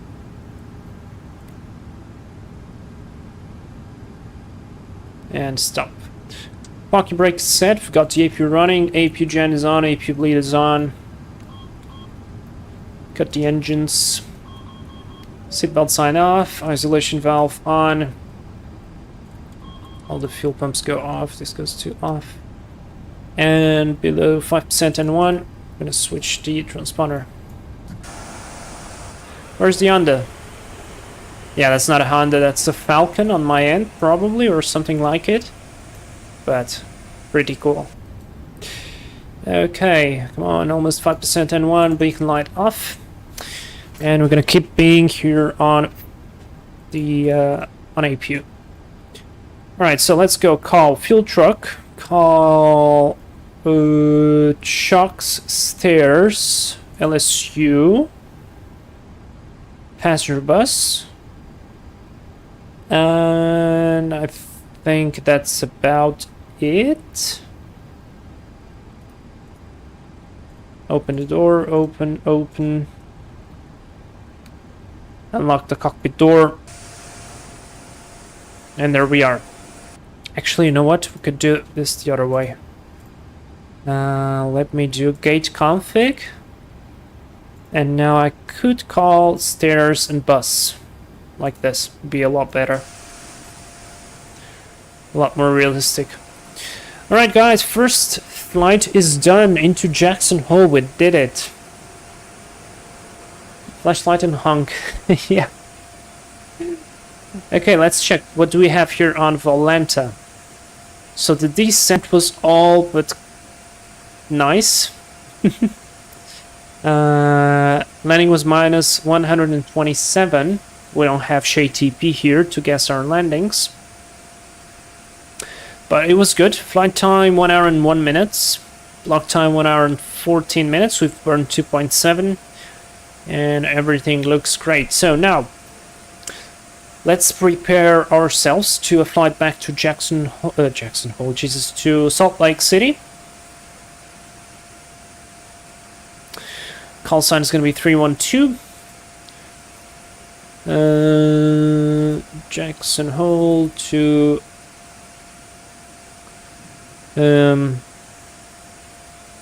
I think it's like this.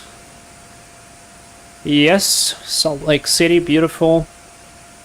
And we're gonna have to go onto the other way. Okay, let's generate the flight. This is also how I deplane. Yeah, I mean, I think it's a little bit more realistic with these ground services. Also, I like the Electro Echo bus, even though probably here in Jackson Hole it's not the right place to do it. It looks cool. I mean, overall it looks cool. gonna leave this cam to see the Honda Jet departing. And I need to create another flight. Plan a flight. Delta 3. Jackson, hold traffic, Honda Jet 5 Romeo Foxtrot, taking off runway 19er. Jackson, hold traffic. There we go. That is set. It's pretty good. And let's come back into sim brief. Let's actually wait the Honda Jet depart. And then we're gonna get going.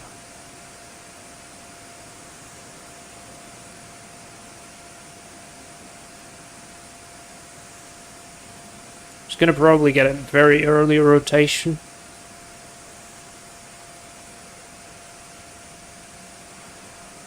Or maybe not.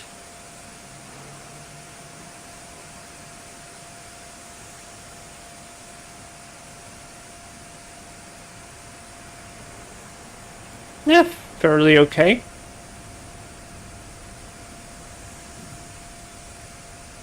Nice. Okay, so let's continue. It's all good regarding the weather. Let's just check the arrival one. 3, 4, 0 and 8, good visibility, fuel clouds 2000, scatter 4000, broken 1400, broken 20,000. Temperature 6. And showers.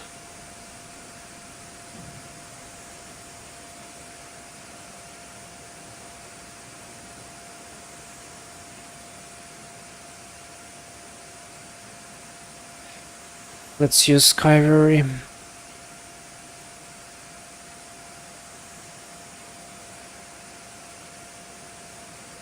DS is dust storm. But I don't think that's what they want to mean. DS and T. No. That's probably something else. There's no way there's a dust storm in Salt Lake, I think. SC. No, okay. Just things. Anyways, let's get inside. It's loud outside. Synchronous fire. Zombies, get out. Yeah. Alright, so let's do what? Let's see what's the load that we have. View PDF. Let's take off weight 75.1, so we take even less passengers. 75.1, so we can take what? 85, 80, 81. 81 passengers. Okay, I'm gonna retouch the load. Shoot. Should have checked the fuel, but we're gonna take the 7 tons of fuel now. We don't require that much. Require 5.6. Anyways, that's fine. That's fine. 5.6. Ah. Should have stopped with the fuel there, but alright. Okay, close this one. Let's come into the route. Jackson to Salt Lake. LC Delta 312. Departure is gonna be 19. Alpine 3, Alpine for November via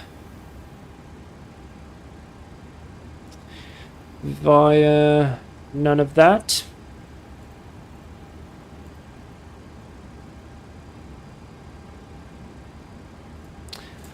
Alpine 4, let's see. Kickney, and from there we either go to Big Piney or Idaho Falls. We go to none of that. Go direct to Lima Hotel Oscar. So route activate. Next page, Lima Hotel Oscar. View RDME. And there it says your Nordic 6. Let's see.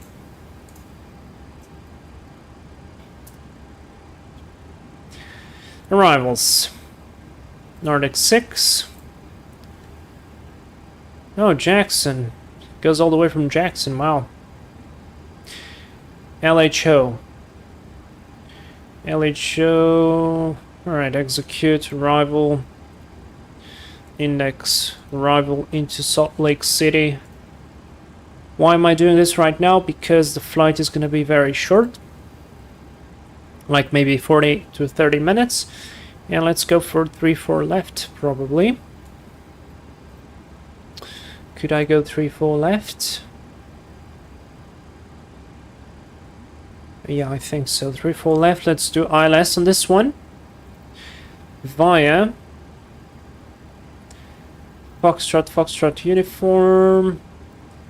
Let's see, ILS or localizer 3-4 left. Yeah, via Foxtrot uniform. And Nordic 6. Execute, route, legs. Let's check if everything makes sense on this route. Step by step. Clear the discontinuity. Next. Cedar, then vectors to Foxtrot uniform. Yeah, that sounds right. I'm gonna keep the vectors after that. But that makes sense to me.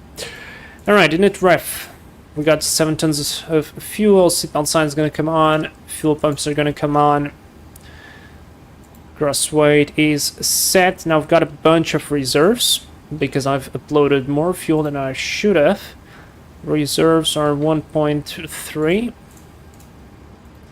Cruise flight level is going to be 380. Cost index is going to be 28. Enable cruise altitude. Yeah, probably makes sense. Let's do lower. Let's do 360. Still enable cruise altitude. I mean, the flight is very short. There we go. 340 is good. And cruise wind. Let's do average cruise wind. 297. It's 17. Set takeoff. Go flaps 5. Let's do full thrust. Why not? Set the CG 31 2.8 24 27 134. Trim is set. And that's about it, right? I think so. Now, last thing we gotta do is reset the squawk to 2000. That is reset. I have to submit the flight plan. So pre-file, VATSIM pre-file 312 IFR. That is set file, the flight plan. Flight plan was found but belongs to someone else, unable to pre-file. Well, that's annoying.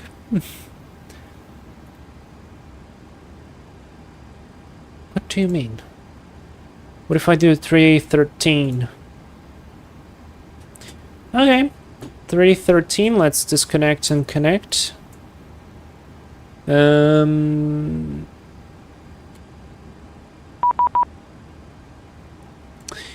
we received our squawk 52. Let's set it 52 and 47.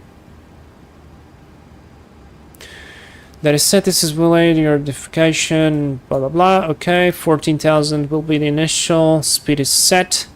LNAVs aren't. Good. Map mode. Range 20. Pre-flight complete. Departure briefing time, guys, I guess. I guess so. Did I forget anything? No. Initial, it's actually 15,000 set. Okay, then departure briefing. Brief time. We're flying same 757-200 flight Delta 313. No temps are checked. Weather looks good. Anti-ice only into the clouds. Terrain radar will be on due to the high terrain. As for the airport layout, we are in whatever stand there is. We're going to push back into Alpha facing north. Taxi all the way to Alpha 4. Holding point runway 19er. And then use full length. Runway might be a bit damp. Wind is light. from 190 so it's straight. Oh no, 160 at 8. Few clouds 4,900, so slight change of conditions there. Looks like they change very quickly. And we're gonna take off with flaps 5, full power out of there via the Alpine for departure. Takeoff running 100, climb heading 200 to intercept Jackson VOR DME radio 122 Kickney intersection Jackson 2000 DME cross Kickney International at or above Kickney intersection at or above 15,000 and proceed on assigned transition route. Expect further clearance to final altitude 10 minutes after departure, and that's basically it. No special considerations apart from the fact that there is very high terrain on both sides of the airfield. Abnormals is going to be the standard briefing, apart from the fact that if something really goes wrong, we're going to continue straight ahead over to Kickney and we're going to climb to 15,000 basically, and then we probably will try to follow somewhere else because I don't feel like going into Jackson Hole with an engine failure, but we'll see. Takeoff alternate. Well, we don't have a takeoff alternate, I think. Or actually, we should have a takeoff alternate. It's going to be Salt Lake City. We're not overweight, not even close. We're even lighter than the previous flight. And we have no other considerations, no lost comms, and no radio navs are required. So that's the briefing complete. Any questions? Post them on the chat. Let's go do the checklist. Before start checklist. So first of all, let's lock the door there. Red beacon light is on. I'm going to call the pushback. Re-enable better pushback.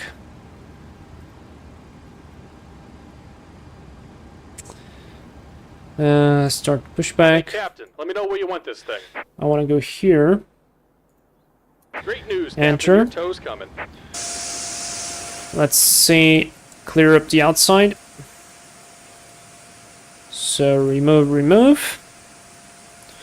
Round, nice. Everything's being closed. Close the cargo doors as well. Pushback truck should be coming any minute, and we are gonna go with the before start checklist. 29084, QNH has updated.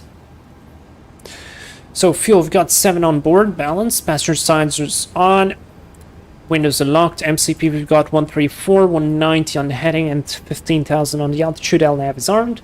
Takeoff thrust, no assumed, full power. Takeoff speeds, we've got 24, 27 and 34, CG profile is completed, rudder and aileron trim is... Alright, looks like the doors and hatches are closed and we're ready to connect. This is actually not exactly on 0. Now it is. And 0. That's takeoff brief is complete. Flight deck door is closed and locked, and red anti-collision light is on before start checklist is completed. Good stuff. Already. Nobody on there. Nobody.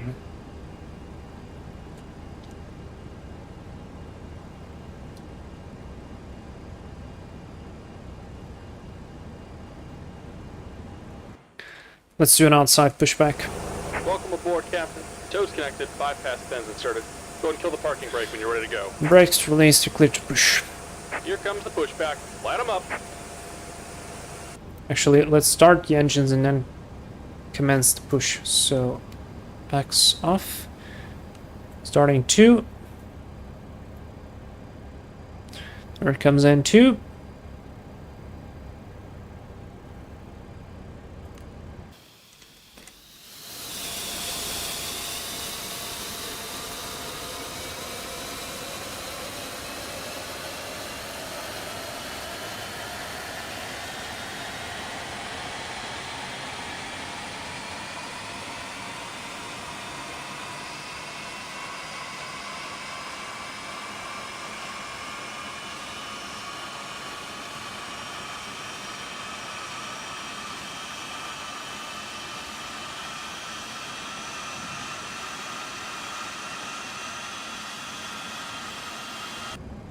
That looks like a good start. Let's go number 1. I feel like the cargo plane makes more noise, maybe because they simulated like the noise from the, like, I don't know, maybe some noise isolation or something. But this one feels a lot quieter.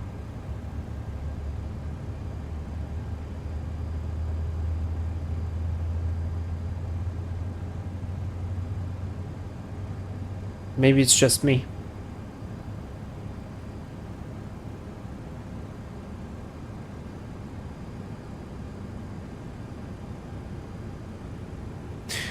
Okay, we've got a good start in both engines, so gens are on, APU can come off, this can come off, this can come on, oops.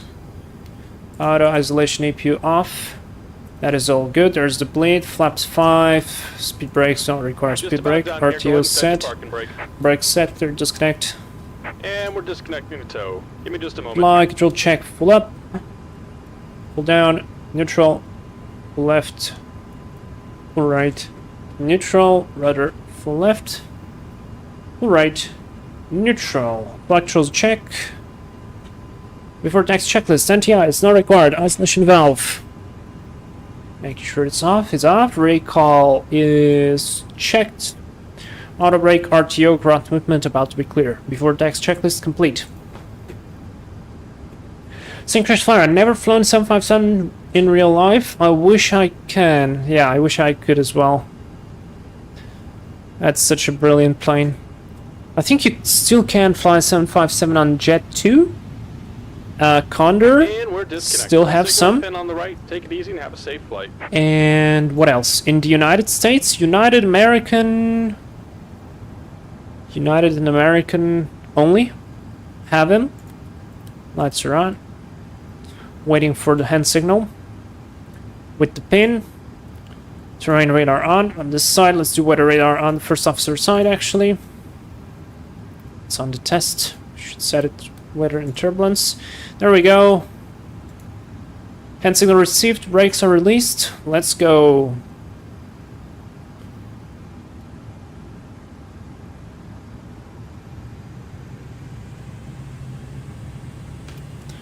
Brakes are checked. Away we go, guys. Last leg for today. Salt Lake City awaits us. Actually, runway heading is 187.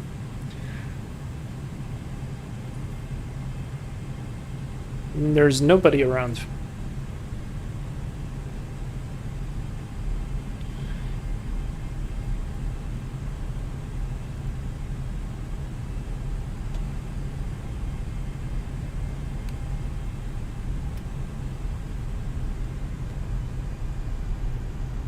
It's snowing. It started to snow, so I'm gonna switch on the engine anti-ice just before takeoff. So, we in fact catched the first snow today.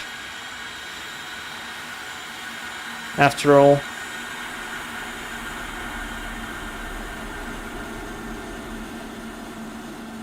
Lovely.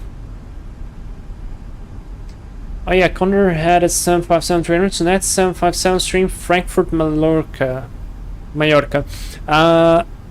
That's actually a very interesting flight, but you know it's like 3 hours or 4 hours long, so yeah, it's a pain to just sit those 4 hours. I could do, but it would be a video, because no way I'm gonna sit on a stream for 4 hours. I mean, I will sit on a stream for 4 hours. I did that in the Christmas special and the New Year special last year, which, by the way, if you have good suggestions, absolutely tell them. Now it's stopped snowing, so what do? I guess I'm gonna just turn them on in a bit, let them work a bit, and then disengage. But yeah, that's one flight I would do. Iceland Air had retired them a couple of days ago. Are you serious? Oh, Oh, that's such a shame. I didn't know. Oh. Before takeoff checklist. Takeoff briefing. Well, straight ahead. 15,000. Packs are auto. Flaps set to 5. Got the final clear. Left side clear. Stabilizer trim was 2.7 set. Speed brake lever down. Flight controls check. Cabin secured before takeoff checks complete. Transponder TARA, that's completely clear there. That's completely clear there. Lights are on. Cabin crew is prepared. Let's go.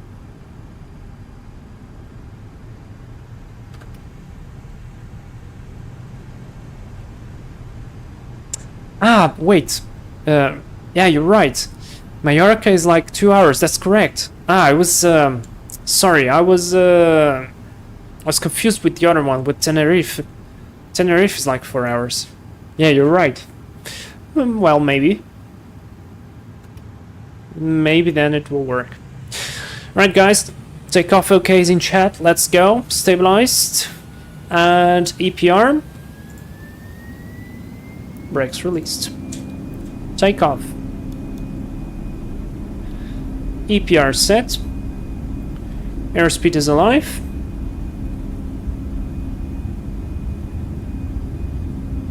.80 knots. Throttle hold.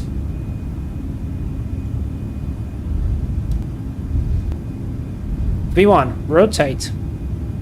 Nice and easy. Positive climb. Gear up. LNAV. Look at that. 15 degrees and it's still pitching up. Wow. Look at the vertical speed.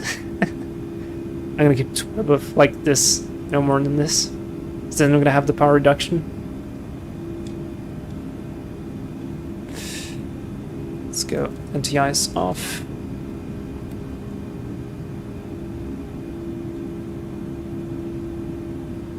Look at the vertical speed, guys. This is pretty ridiculous.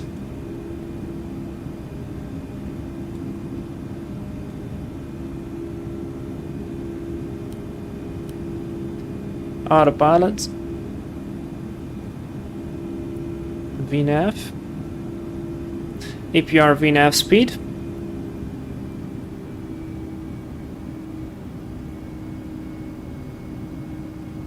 That was incredible. Put your oxygen on, we'll soon reach some space. Yeah, speed is checked, flaps 5. Yeah, see, it still went into the 100s on the N2. Basically, it appeared, it puts the value there, the highest value that was reached. Speed is checked, flaps 0.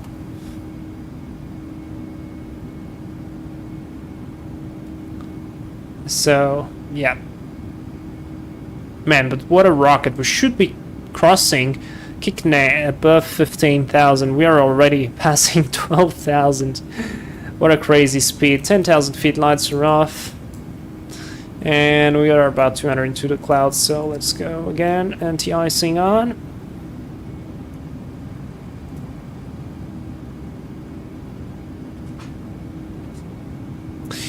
After takeoff checks, packs are on auto, gear is up and off, no lights, flaps are up, altimeters set for whatever it is, 2984 for now.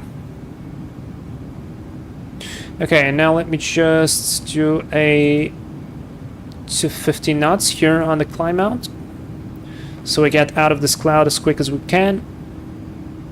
Look at it go. What a rocket. What a rocket this plane is. Altitude alert, that's correct. Let's go 340. 340 is set. A bit of turbulence. Cooler rocket launch. I think Elon Musk should use the 757 instead of this of his rocket. Yeah. Yeah. Man, what a cool bird. We gotta fly the 757 more often. I mean, honestly, very honestly, I'd love to stream twice a week, because so far we've been flying once a week, and I feel there is so much stuff that we can do that it's basically never enough. And every time I do something, it's like, all right, nice, we did that. And there's like 10 more things I want to do. And 10 things to do is like 2.5 months. So it's a lot of time. I'd really love to try to stream during the week, but it's difficult still. Past 18,000, let's go. Standard QNH 1013 set, cross-checked, and on the standby as well. That finishes the after takeoff checklist. And we are almost out of the clouds, so good. I'll leave the engine anti-ice for a bit yet, because we are gonna get into those clouds pretty surely. And then it's gonna be easier. Weather radar there on the first officer side is looking good, so it should be no big deal. Man, look at the vertical speed, almost 3,000 feet a minute. I know we only carrying 80 passengers, but still, this is impressive. And the fuel burn is not crazy, it's 1.5 per engine. I mean, a Neo Cruise is at 1 ton per engine roughly, or 900 kilos. So while it is still a big difference, but for the performance you get, it is still amazing. But yeah, I am honestly thinking about trying to stream twice a week, because I really enjoy streaming with you guys, and it's just so much fun. I learned so much as well just doing this thing. Like, I am 100% sure I knew like a couple of months ago that on the METARs the cloud base is AGL. American 5, we're approximately 12 mile final runway 19. But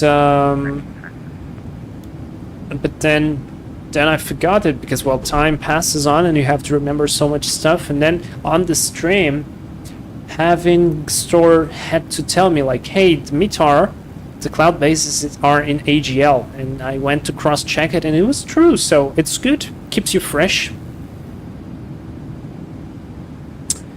Do you plan to do a New Year's stream or Christmas stream? Cuff 747. Yes, hell yes. Just like last year, I think I enjoyed so much doing that flight. I think it was so cool. I don't know if all of you guys remember, but last year we flew a 747 from, what was it, Oslo? We flew from Oslo, I think, to Alta, which is like a relatively small airport on the very north of Norway. And basically the airport is so small that we loaded and well, first we unloaded the 747. Yeah, we just unloaded it, the 747 on the runway on VATSIM. So this was pretty cool. And then we just started up on the runway and just took off from there.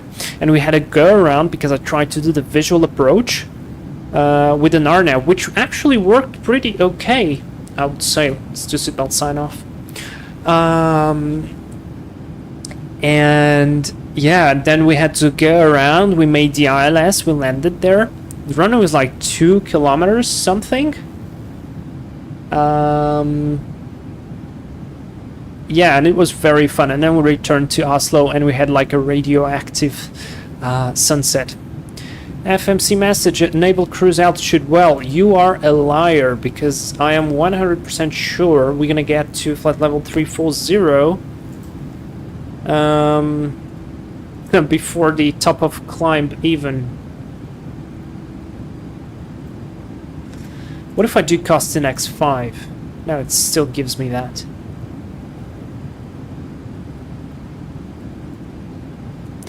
It's alright, we are almost at cruise level, so it's totally fine to me.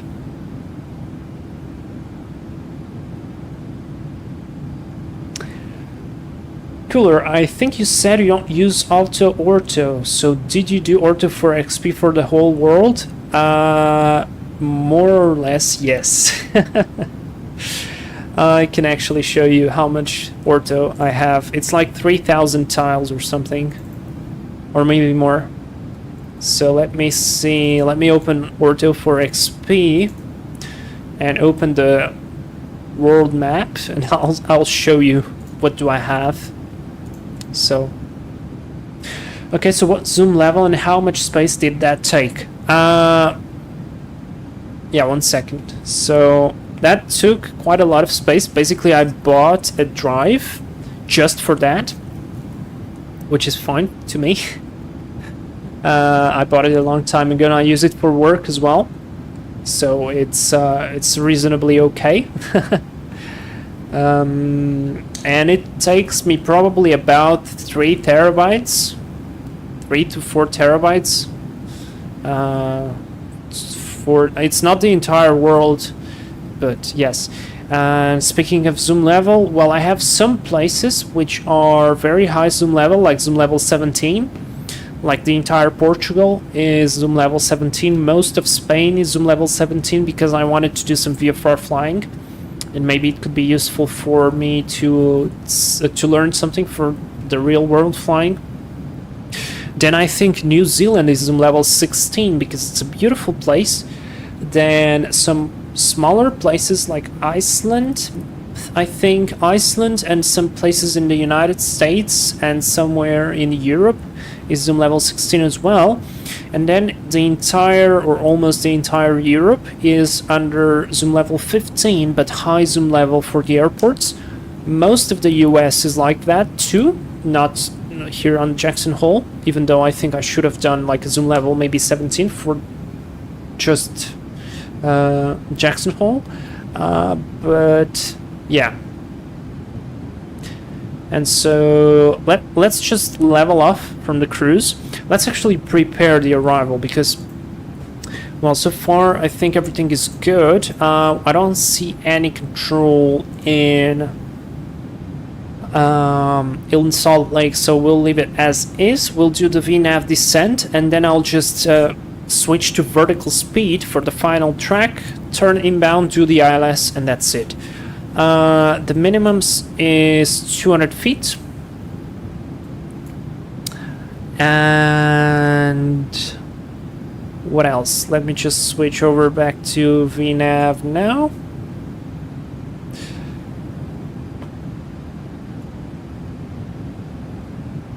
Vertical speed plus 500. And do a very quick arrival briefing just to make things a little bit easier for us onto the descent and do the rest of the stuff later on.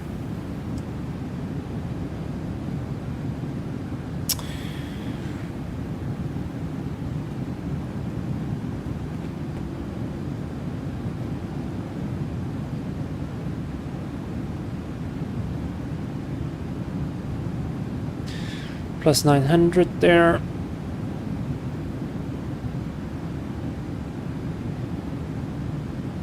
Should have just kept 900. Would have probably already leveled up at this point. Just so the passengers have a nice leveling off experience.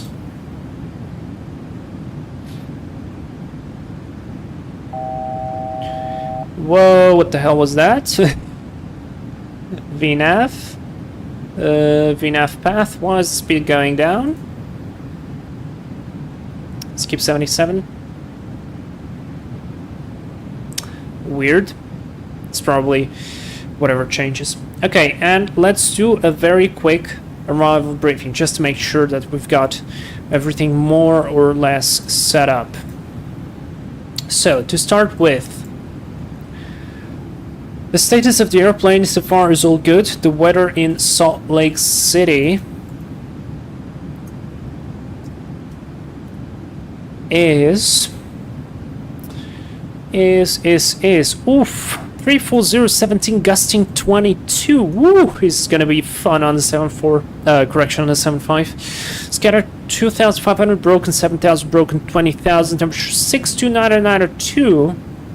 And yeah, the rest is good. Alright, so we've got nice winds. No temps are checked. NTI is only required if we get into some clouds. Reset MCP altitude. Yes, I will do so in a moment. Actually, I can do it already. Let's do 25 flight level 250 initially. And top of descent should be in about 17 miles. We are gonna arrive via, let me close this,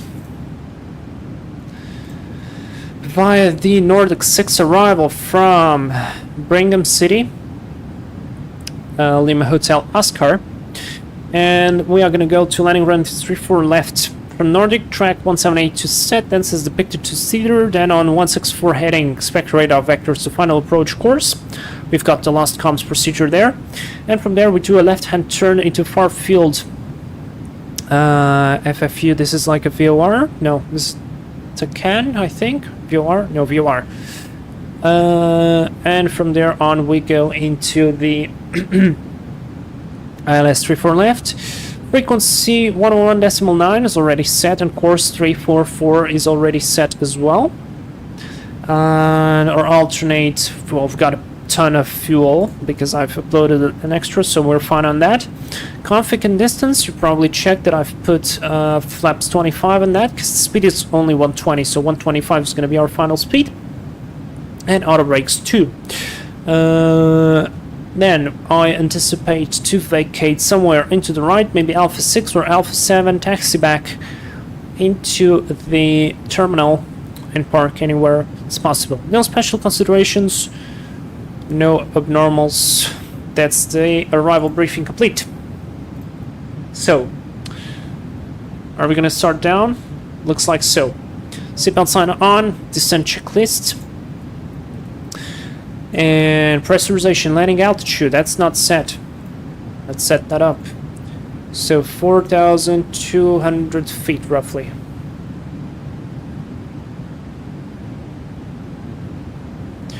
Set, seatbelt sign is on, recall, checked.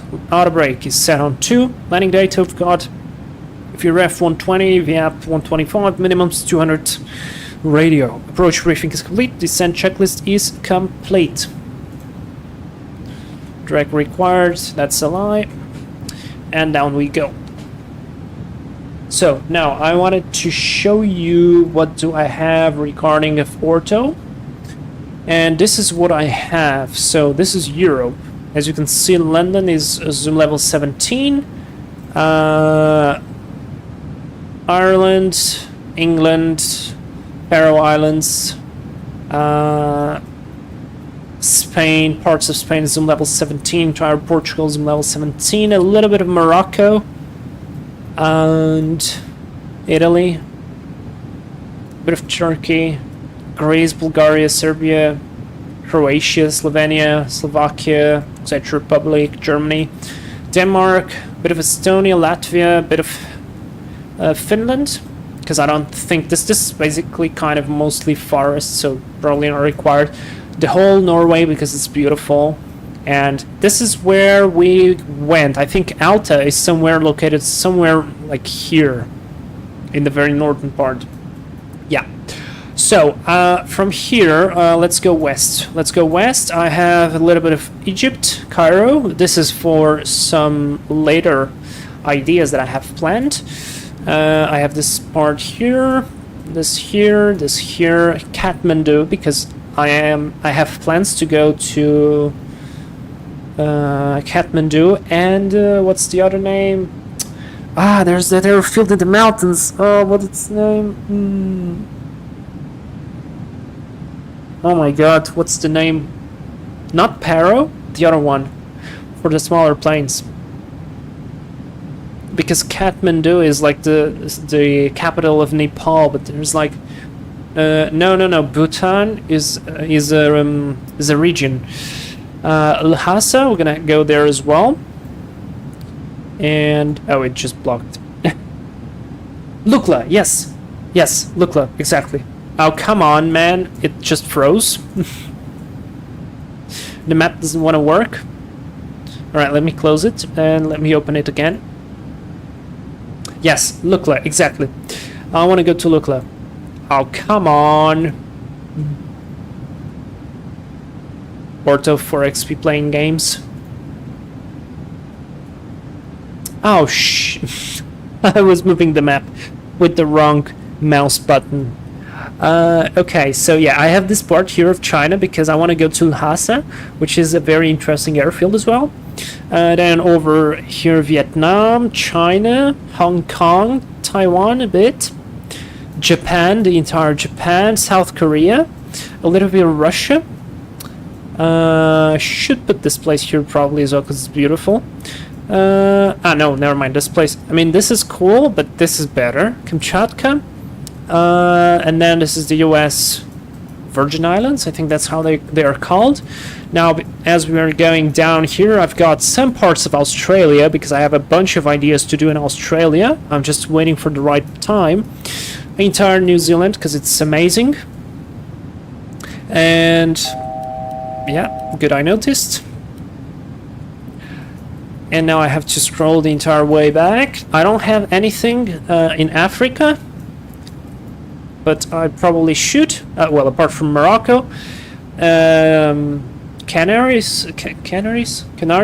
whatever, Canary Islands, Madeira, Azores.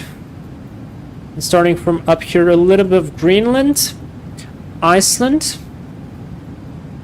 Yeah, we are gonna fly to Australia 100%. Then I have here this part of here, Canada. Chicago is broken. I for some reason I can't fix it, so I don't know what to do with Chicago there. Basically this entire thing. And just because we are in the States already, I have it here. A bit of California as well. Then it goes all the way to Alaska and through the islands. Because we are going to do the milk run again, 100%.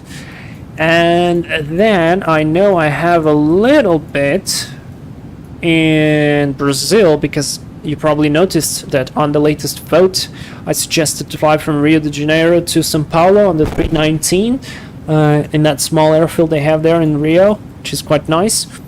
And finally I have this this part here, which is going to come for a bit later, and I need to add a bit extra stuff there.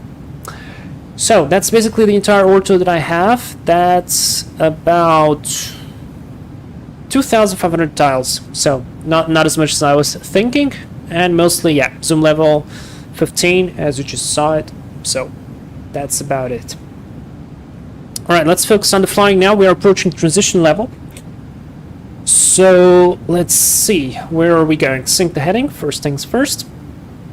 We are descending. Let's recheck the approach.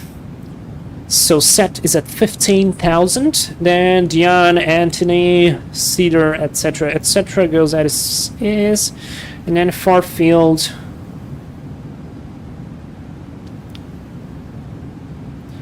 Computer is above 10,000 feet, so we're gonna probably level off a little bit there, and that's fine.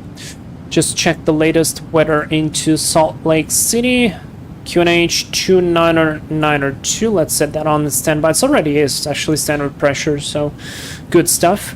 And the frequency we need, which is Salt Lake City Tower 13265. 13265.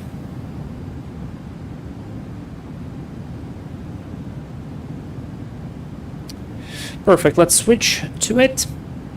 And let's enjoy the approach. Actually got some break through the clouds. Salt Lake is quite nice. But yeah, basically that's the orto I have.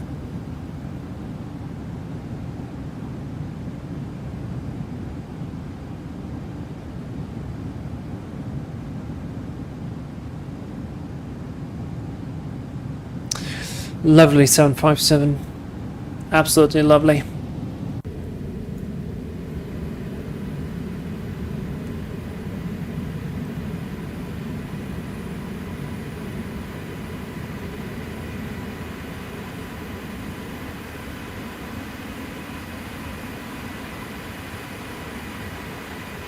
Oh, and I have plans as well. Here in Salt Lake, there's a long mountain ridge, basically this one, and it goes all the way from Salt Lake quite a bit to the south. And it's a very good place to do some glider flying. So I was thinking about doing a glider race. So we would do like a custom weather. So this way the weather is exactly the same to everybody. And do a glider racing. There we go, passing transition level. 180 is set and 2992 is set on all three altimeters. So approach checklist, altimeter set, nav aids, we've got 111.9 and 344 on the course. Set. Good. Let's set 11,000.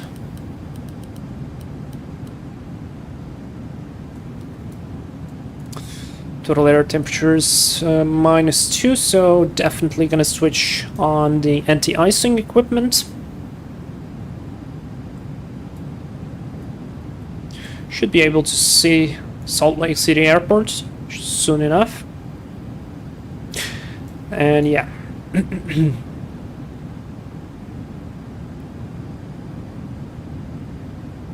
So far it's doing a good job with the VNAV. Let's hope it keeps doing that. Also, let me see, do we have any traffic there? Oh yeah, we do have like a King Air. Some sort of King Air. Yeah, looks like it.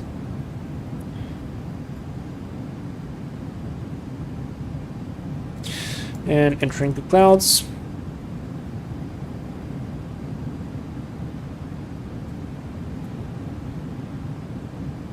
Even though it's plus 0, it's 0 there. The outside air temperature is -15. Because this one, the total air temperature, is the temperature that's resulting from the friction of the air with the airplane. Because the airplane is traveling very quickly. It warms up the air. And that actually helps. That's why you focus on the total air temperature rather than on the static. But still. Once you reach static -40, that's when you shouldn't get any icing as well.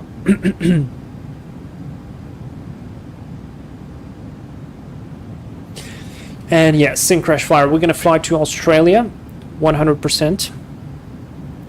Also, we busted through Sate, I guess. I know, fine. I just hope we won't catch any spiders there.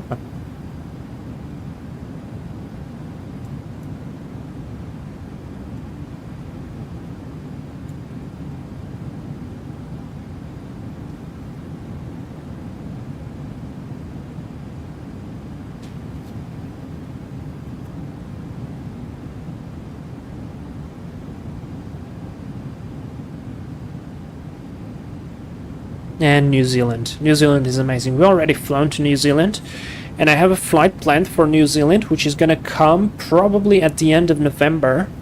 It's gonna be a very special flight, where we are gonna do an RNAV approach, and it's gonna be a special stream, at least for me.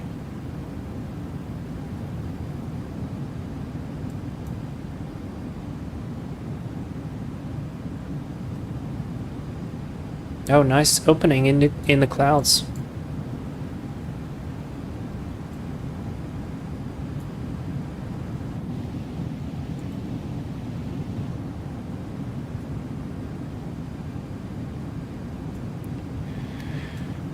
Okay, then I'll vector myself around there.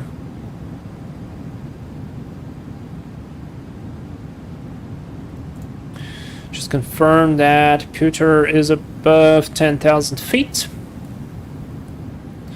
And it's going to be 3 degrees. Glide path. Let me actually vector myself now. Minus 1,000 speed, let's go to 250.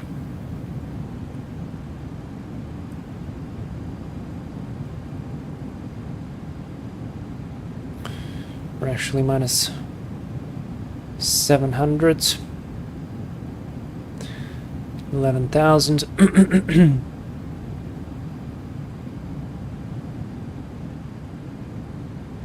Should lower the speed as well. We're gonna start our nice and slow descent. How is the weather radar looking there? Looking good.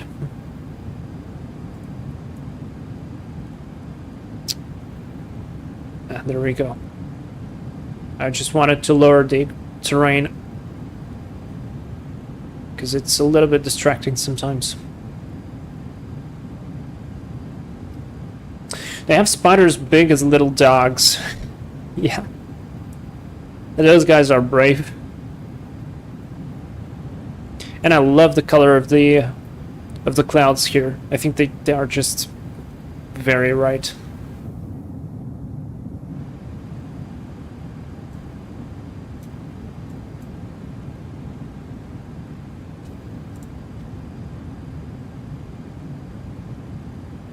Zero and that's 11, and then we'd go down. But Buter is 10,000, so we start left turn then down to 10,000 feet. It's probably gonna go the best one. 29 minutes on the clock. It's looking good.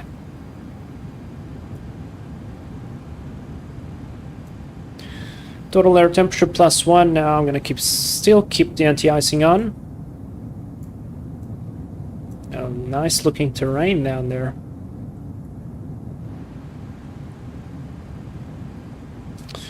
Approaching 11,000. Airfield elevation is 4,250, so we actually could already switch the lights on. Check.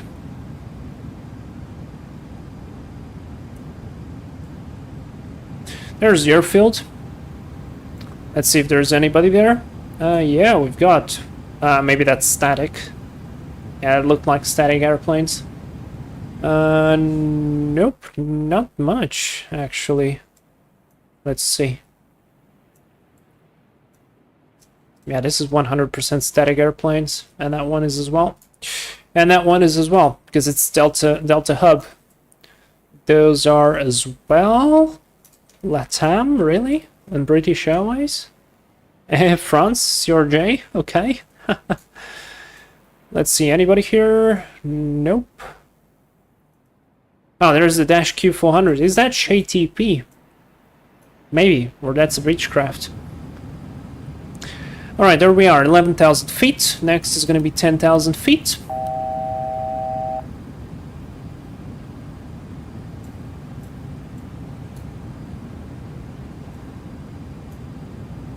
Probably have slowed down a bit too much. Q400 is a cool plane, it is. It is, but for some reason it doesn't... I don't know, it's... I don't know. I don't know why, but I just... Q400s never really got my attention, which isn't fair for the airplane and for the type of... for the quality it is, but... I don't know, it never got my attention, really.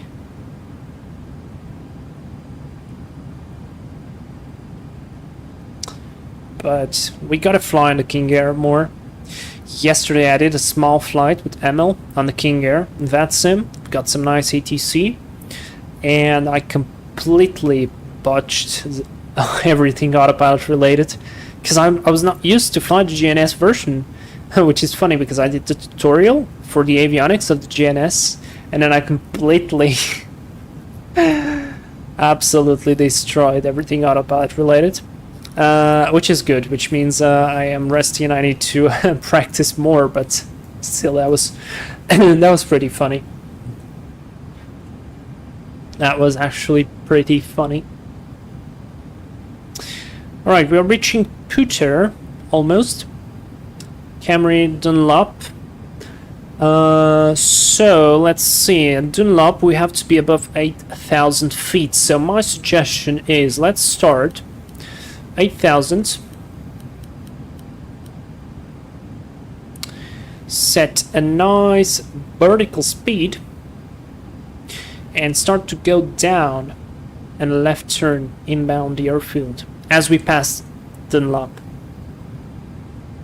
How about that? So we save some time.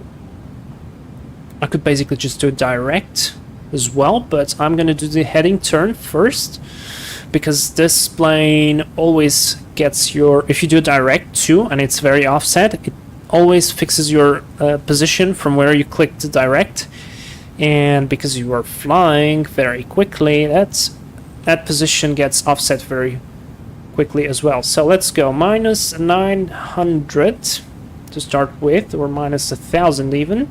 There is some precipitation, so good on our side for maintaining the anti-ice stuff on. Let's go 200 knots, or maybe even 190.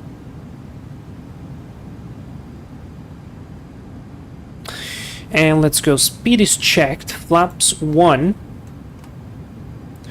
Do maybe just a tad of drag there. Heading select. And almost there. Let's go left turn. Minus 900. Actually a bit less. See the glide slope there. So we're not too bad on that. Now I could have set a 20 degrees rate of turn, or maybe like a 15. This way we do nice turn, a nice and wide turn.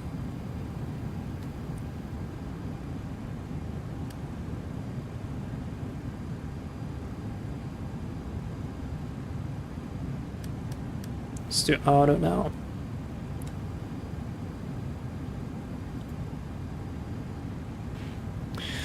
Salt Lake City traffic, Delta 31-3 is about 2 miles from Dunlop on the ILS 34 left, Salt Lake City. Alright, this one looks like a good intercept track, so let's do minus 5,000. Correction, minus 5,000. What the hell am I saying? Minus 500 feet a minute. Do arm the approach. There we go, localizer. Glide slope will follow shortly. Let's lower the speed to flap speed to deploy flaps 5, otherwise we will probably speed up.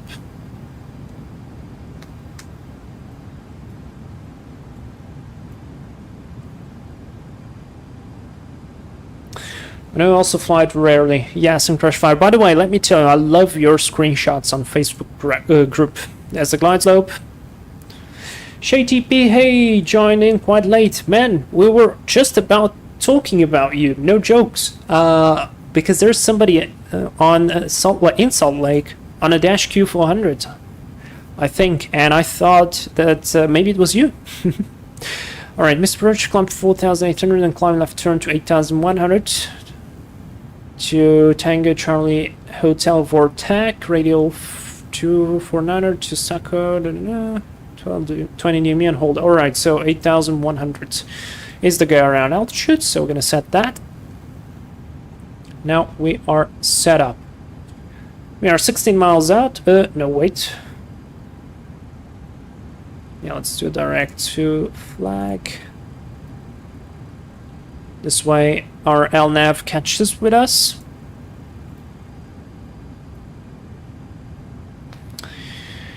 And we are how many miles out of the ILS? 16 miles, yeah. Good.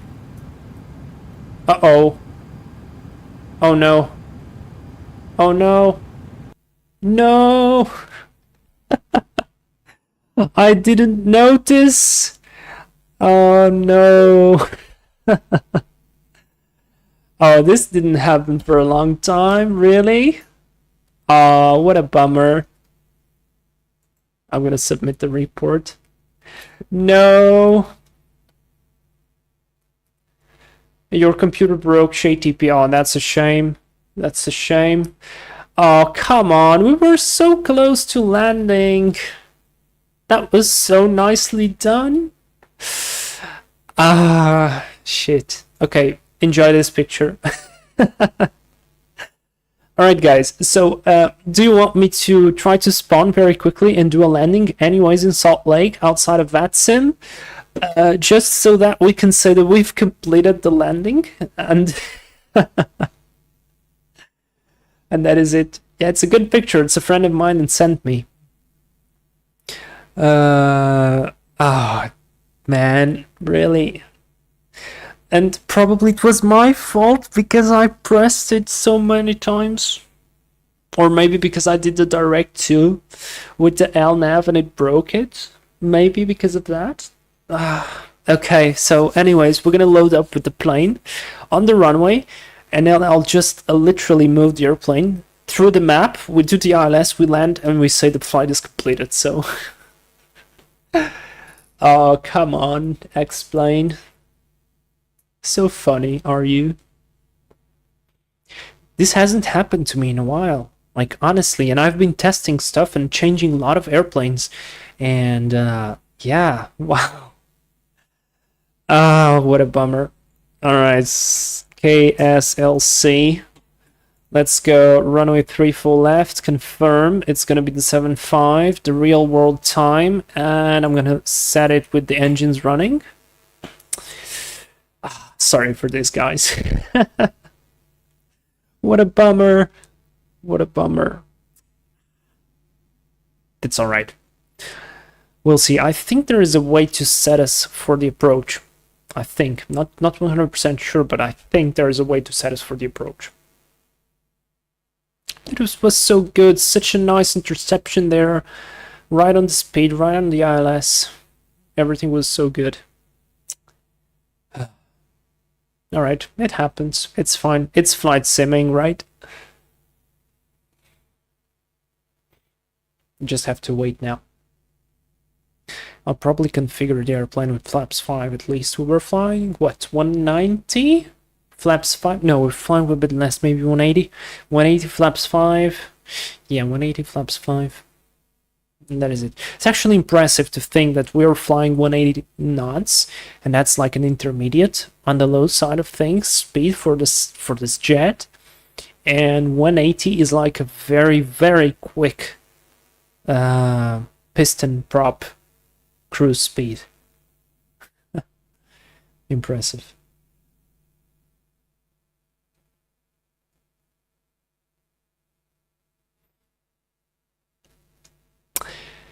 Well, we're gonna enjoy this picture. In the meanwhile, while it loads, I'm sorry, my X-Plane is on an HDD drive because of all the orthos. And now we're gonna have to wait for the FlightFactor load screen. But it should be fairly quick from now on. Okay. Are you in? Yeah, you are in. Okay, so let's set flaps 5. Auto brake were 2, right? We were speed 190. Let's do flight directors on. Let's set the course 344. We got the lights on. This one we're on. We had the seatbelt sign on. This was on auto. We had the elevation, which was 4,200. Set like this. And the rest is good. Now, rip the transponder. And this is gonna come on. This had the weather radar on. This one had the terrain radar on.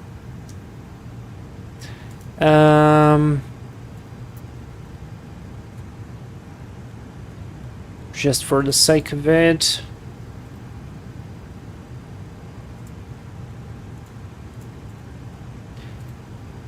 1, 2, 3, really doesn't matter. Now, arrival, ILS 34 left, via, let's set this one, route, activate, execute, performance in it. The weight is probably not correct. How much fuel do we have? 5.4, that's more or less right.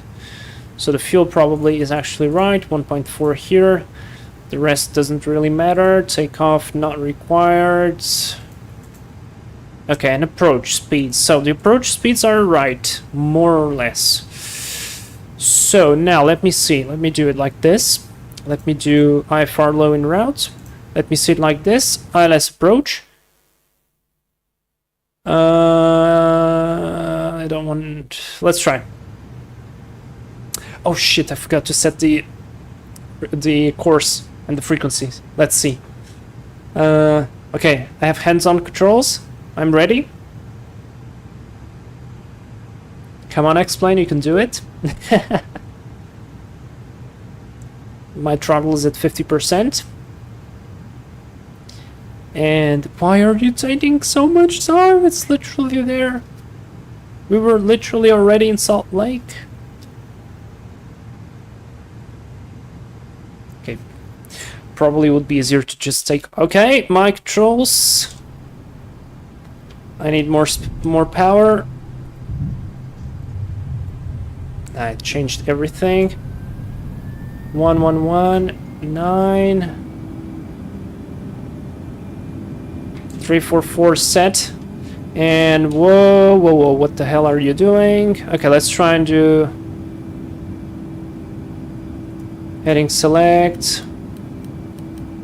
We had what, 8,000 feet, flight level change. Flight level change, speed, attitude, command. Alright, and now I'm gonna do the next. This is what, 11 miles out. We were a bit further away, so let's put us like here. There we go, on the ILS, and now I can set approach, altitude hold, localizer. Flaps, we have no flaps, so let's go for flaps 5. What did...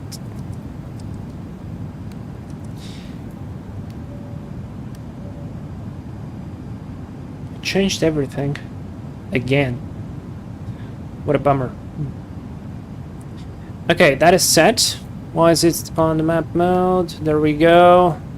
Localizer to CMD, altitude holds. Wait, are you on glide slope? Yeah, you are on glide slope. Fantastic, good. Transponder TARA. Terrain this way here. Oh, it's crashing again.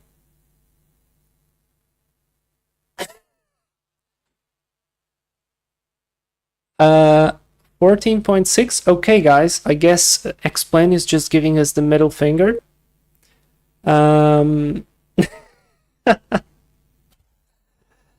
Okay, well, guys, let's end it up this way. Terribly sorry. Or we tried last time. Okay, I'm going to try last time, very last time. We tried to do the landing. Could be a scenery error. Yeah, probably it is. God damn it.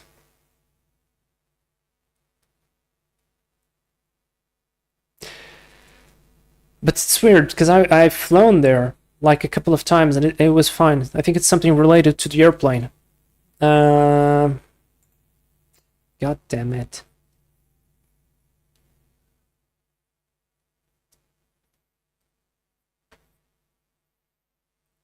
Okay, it should load it up even quicker. Let's park on the gate and say we landed. New update had some issues with Orto's water compatibility, but you've flown elsewhere recently. I mean, yeah. I think it's more... I think it's the plane. I think it's the plane. It's probably the plane more than anything else. So let's do just a final, like short final, hand flown. That is it. So just the right... I just need to set the course. I'm going to set already the flaps. And just stabilize the plane and land the plane. That is it. That's weird, man. Why these things always happen on the streams? Man. This was such a nice flight. Come on, FlightFactor, load already.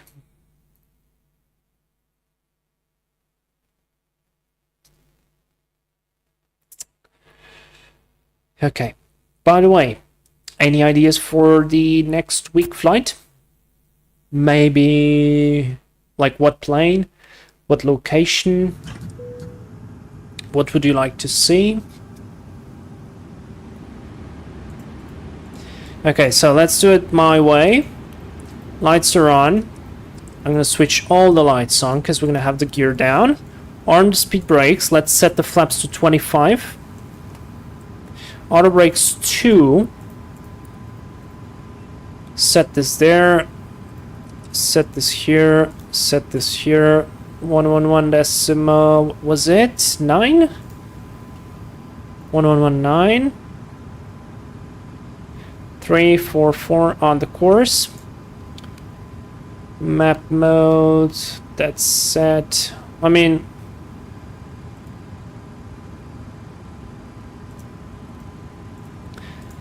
only so that we have it beautiful.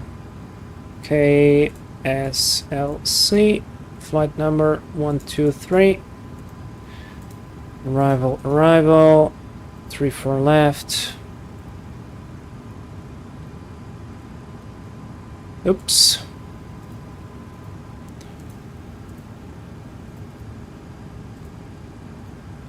So 124, that's what I want. 124. Brakes are released. 200 are on the minimums. We are ready, right?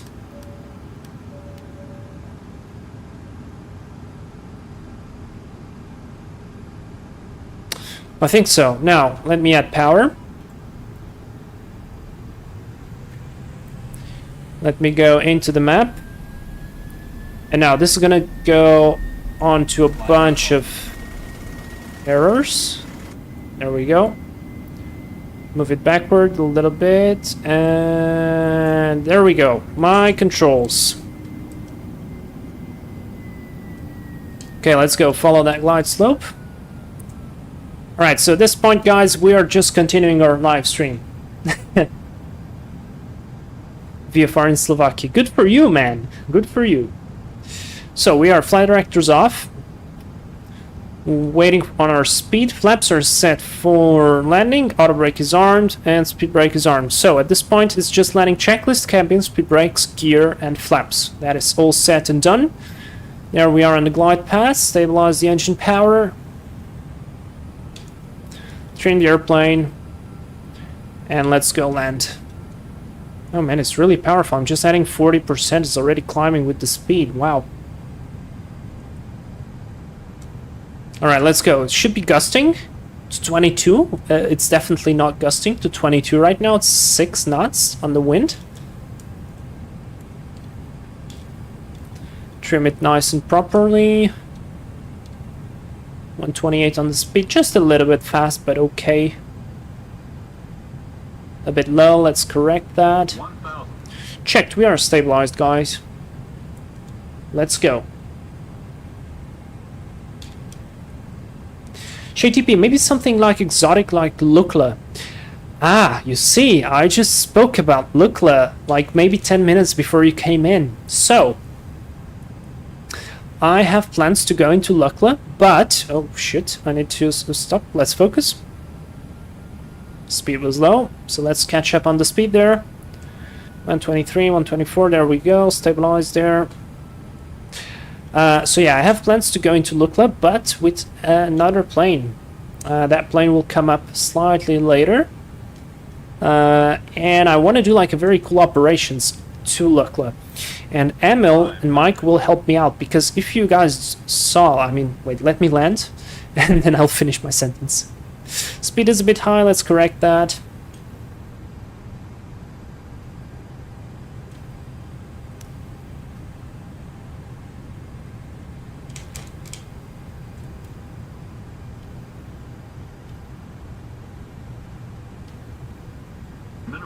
Continue.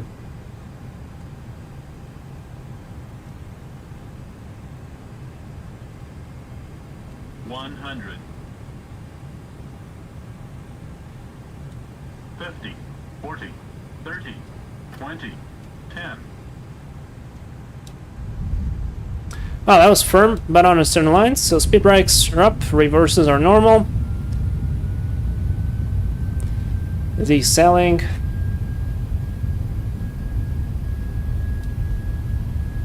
70, 60. Vacate on the next one to the right. Auto brakes off. Start GPU. Alpha 6, just as we briefed.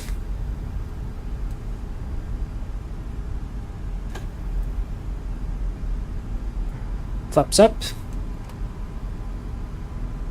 Yeah, we made it to Salt Lake on the 3rd attempt, but we made it. Alright.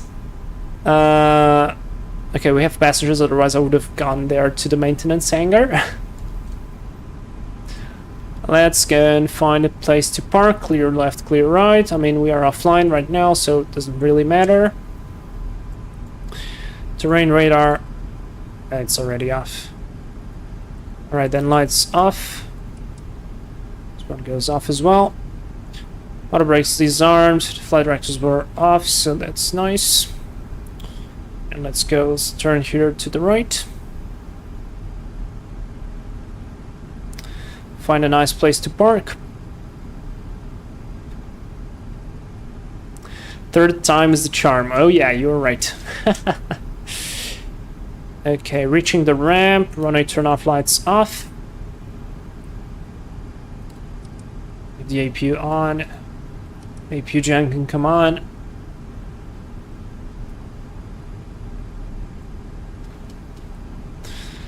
Clear left.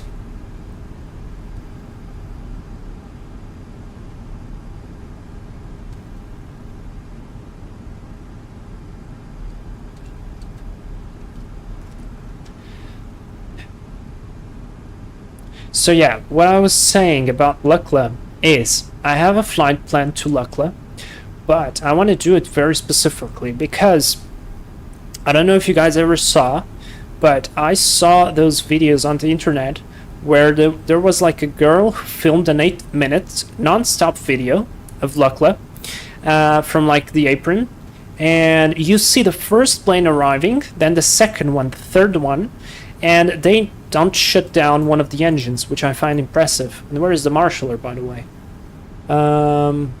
Right, let's eyeball this one.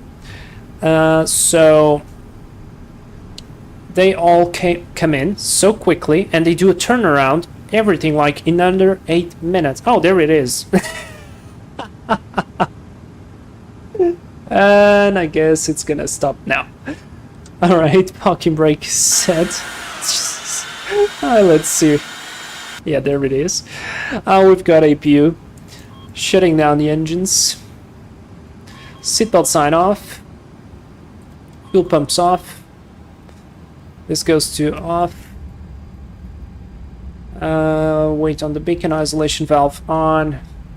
Transponder to altitude off. And standby to 2000. Actually, standby 2000. This is all off. This is all off. Flight directors are off. Beacon light is off. Unlock the door. And away we go. We could do parking checklist. Let's do parking checklist to finish this up. Shut down. Hydraulic panel is set. Fuel pumps are off.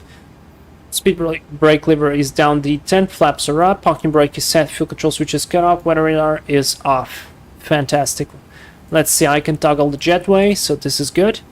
And I can call some of the ground services. Let's call maybe cones, people. Now I'm gonna do the GPU from the airplane. Switch off the APU. And open some doors as well. And there we go. So I shake hands, guys. Let's go into the outside. Just leave it like this. And so, finally, let me finish my thought. So my idea is to go to Lukla and do like 3 planes, like they do in real life, because I fixed the scenery for Lukla. That's the first thing. Second thing, I think it would be amazing to see 3 planes in Lukla at the same time, because there's a video on the internet. You can search. It was like, I remember it was a woman, and if she filmed, it's 8 minutes. 3 planes come, or 3 or 4 planes, I can't remember exactly. They don't shut down one of the engines. The passengers deboard, the bags get deboarded or unloaded. then the passengers come back, the new passengers, they board, the new bags or the new cargo is loaded up, and then they get out, and the airplane, basically the video stops before, I think, before the last plane gets out. So like in 10 minutes, you get a turnaround in Lukla with 3 different planes, which is insane, I think. And that's what I want to try to do on one of the live streams. So Mike should be flying with us, Emil should be flying with us, so that's 3 of us already. Because if you don't know, but Lukla only has 4 parking spots, so probably more than 4 people would be a bit different, but 4 people is doable. So if anybody of you want to add on the journey, well, you can join us, and you'll probably know when we are going to go to Lukla. So yeah, definitely it is like it is. So now guys, because we had like all those failures with the replay and all that stuff, I'm gonna try to set the replay up, and we're gonna watch our hard landing into Salt Lake City, so that we can at least enjoy that. And then I'm gonna finish up the stream because it's been great so far. So let's see. Our landing into Salt Lake City, so it was a bit firm, I admit. Into Jackson Hole was a lot better, but still. Here we go, flare, flare, flare. Oh man, this was very good actually. This was very good. It was a very good landing. I don't know why did it shook the cockpit so much there.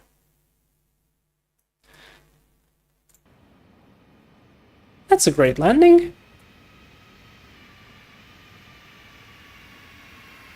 Yeah, man, that's a perfect landing. Spot on. Right there. That was great. Alright, jetway went away. Let's connect it again. And yeah, so ShayTP, you're gonna absolutely, or you can absolutely join us, because I haven't flown to Lukla yet. The thing is, the planes that we're gonna be using have to be more or less the real planes that can go there. So I will get one plane. I'm not going to tell you which one it is, but you can get it, guess it pretty easily. I'm going to get one plane that goes into Lukla. It's fairly easy because the list is small. You can go there. I mean, it's not like official, but you can do it on the freeware King Air C90B. I was initially thinking about doing on it, but I think it's, I don't know, it's a little bit different, so yeah. But anyways, Lukla is on the plans. I mean, I have so much stuff on the plans. That's exactly why I wanted to stream 2 days a week. But it's difficult right now. It's difficult. Anyways, guys, thank you everybody for being here. This has been great. Syncrash Flyer. Shh, don't tell them. Don't tell them. Not super smooth, but perfect. Yes, that's the plan. Thank you everybody for coming here. It's been great. I hope you enjoyed this little flight, these 2 little flights from Denver to Jackson Hole and then to Salt Lake City. Sorry for the crashes on the landing there, but we still managed to do the approach and the landing, and I hope you enjoyed this 757 action. So if you're new to the channel, give me a like, subscribe, join our community. Feel free to join any flight on VATSIM if you'd like to join as well. Yeah, I usually post whatever we are flying before the stream, so you guys can have an idea on what are we doing. So just follow the procedures, have some fun, and learn stuff with us as well. So yeah, guys, thank you everybody once again. I wish you a great week. See you on the next weekend for some more adventure. And yeah, until then, bye-bye. Stay awesome.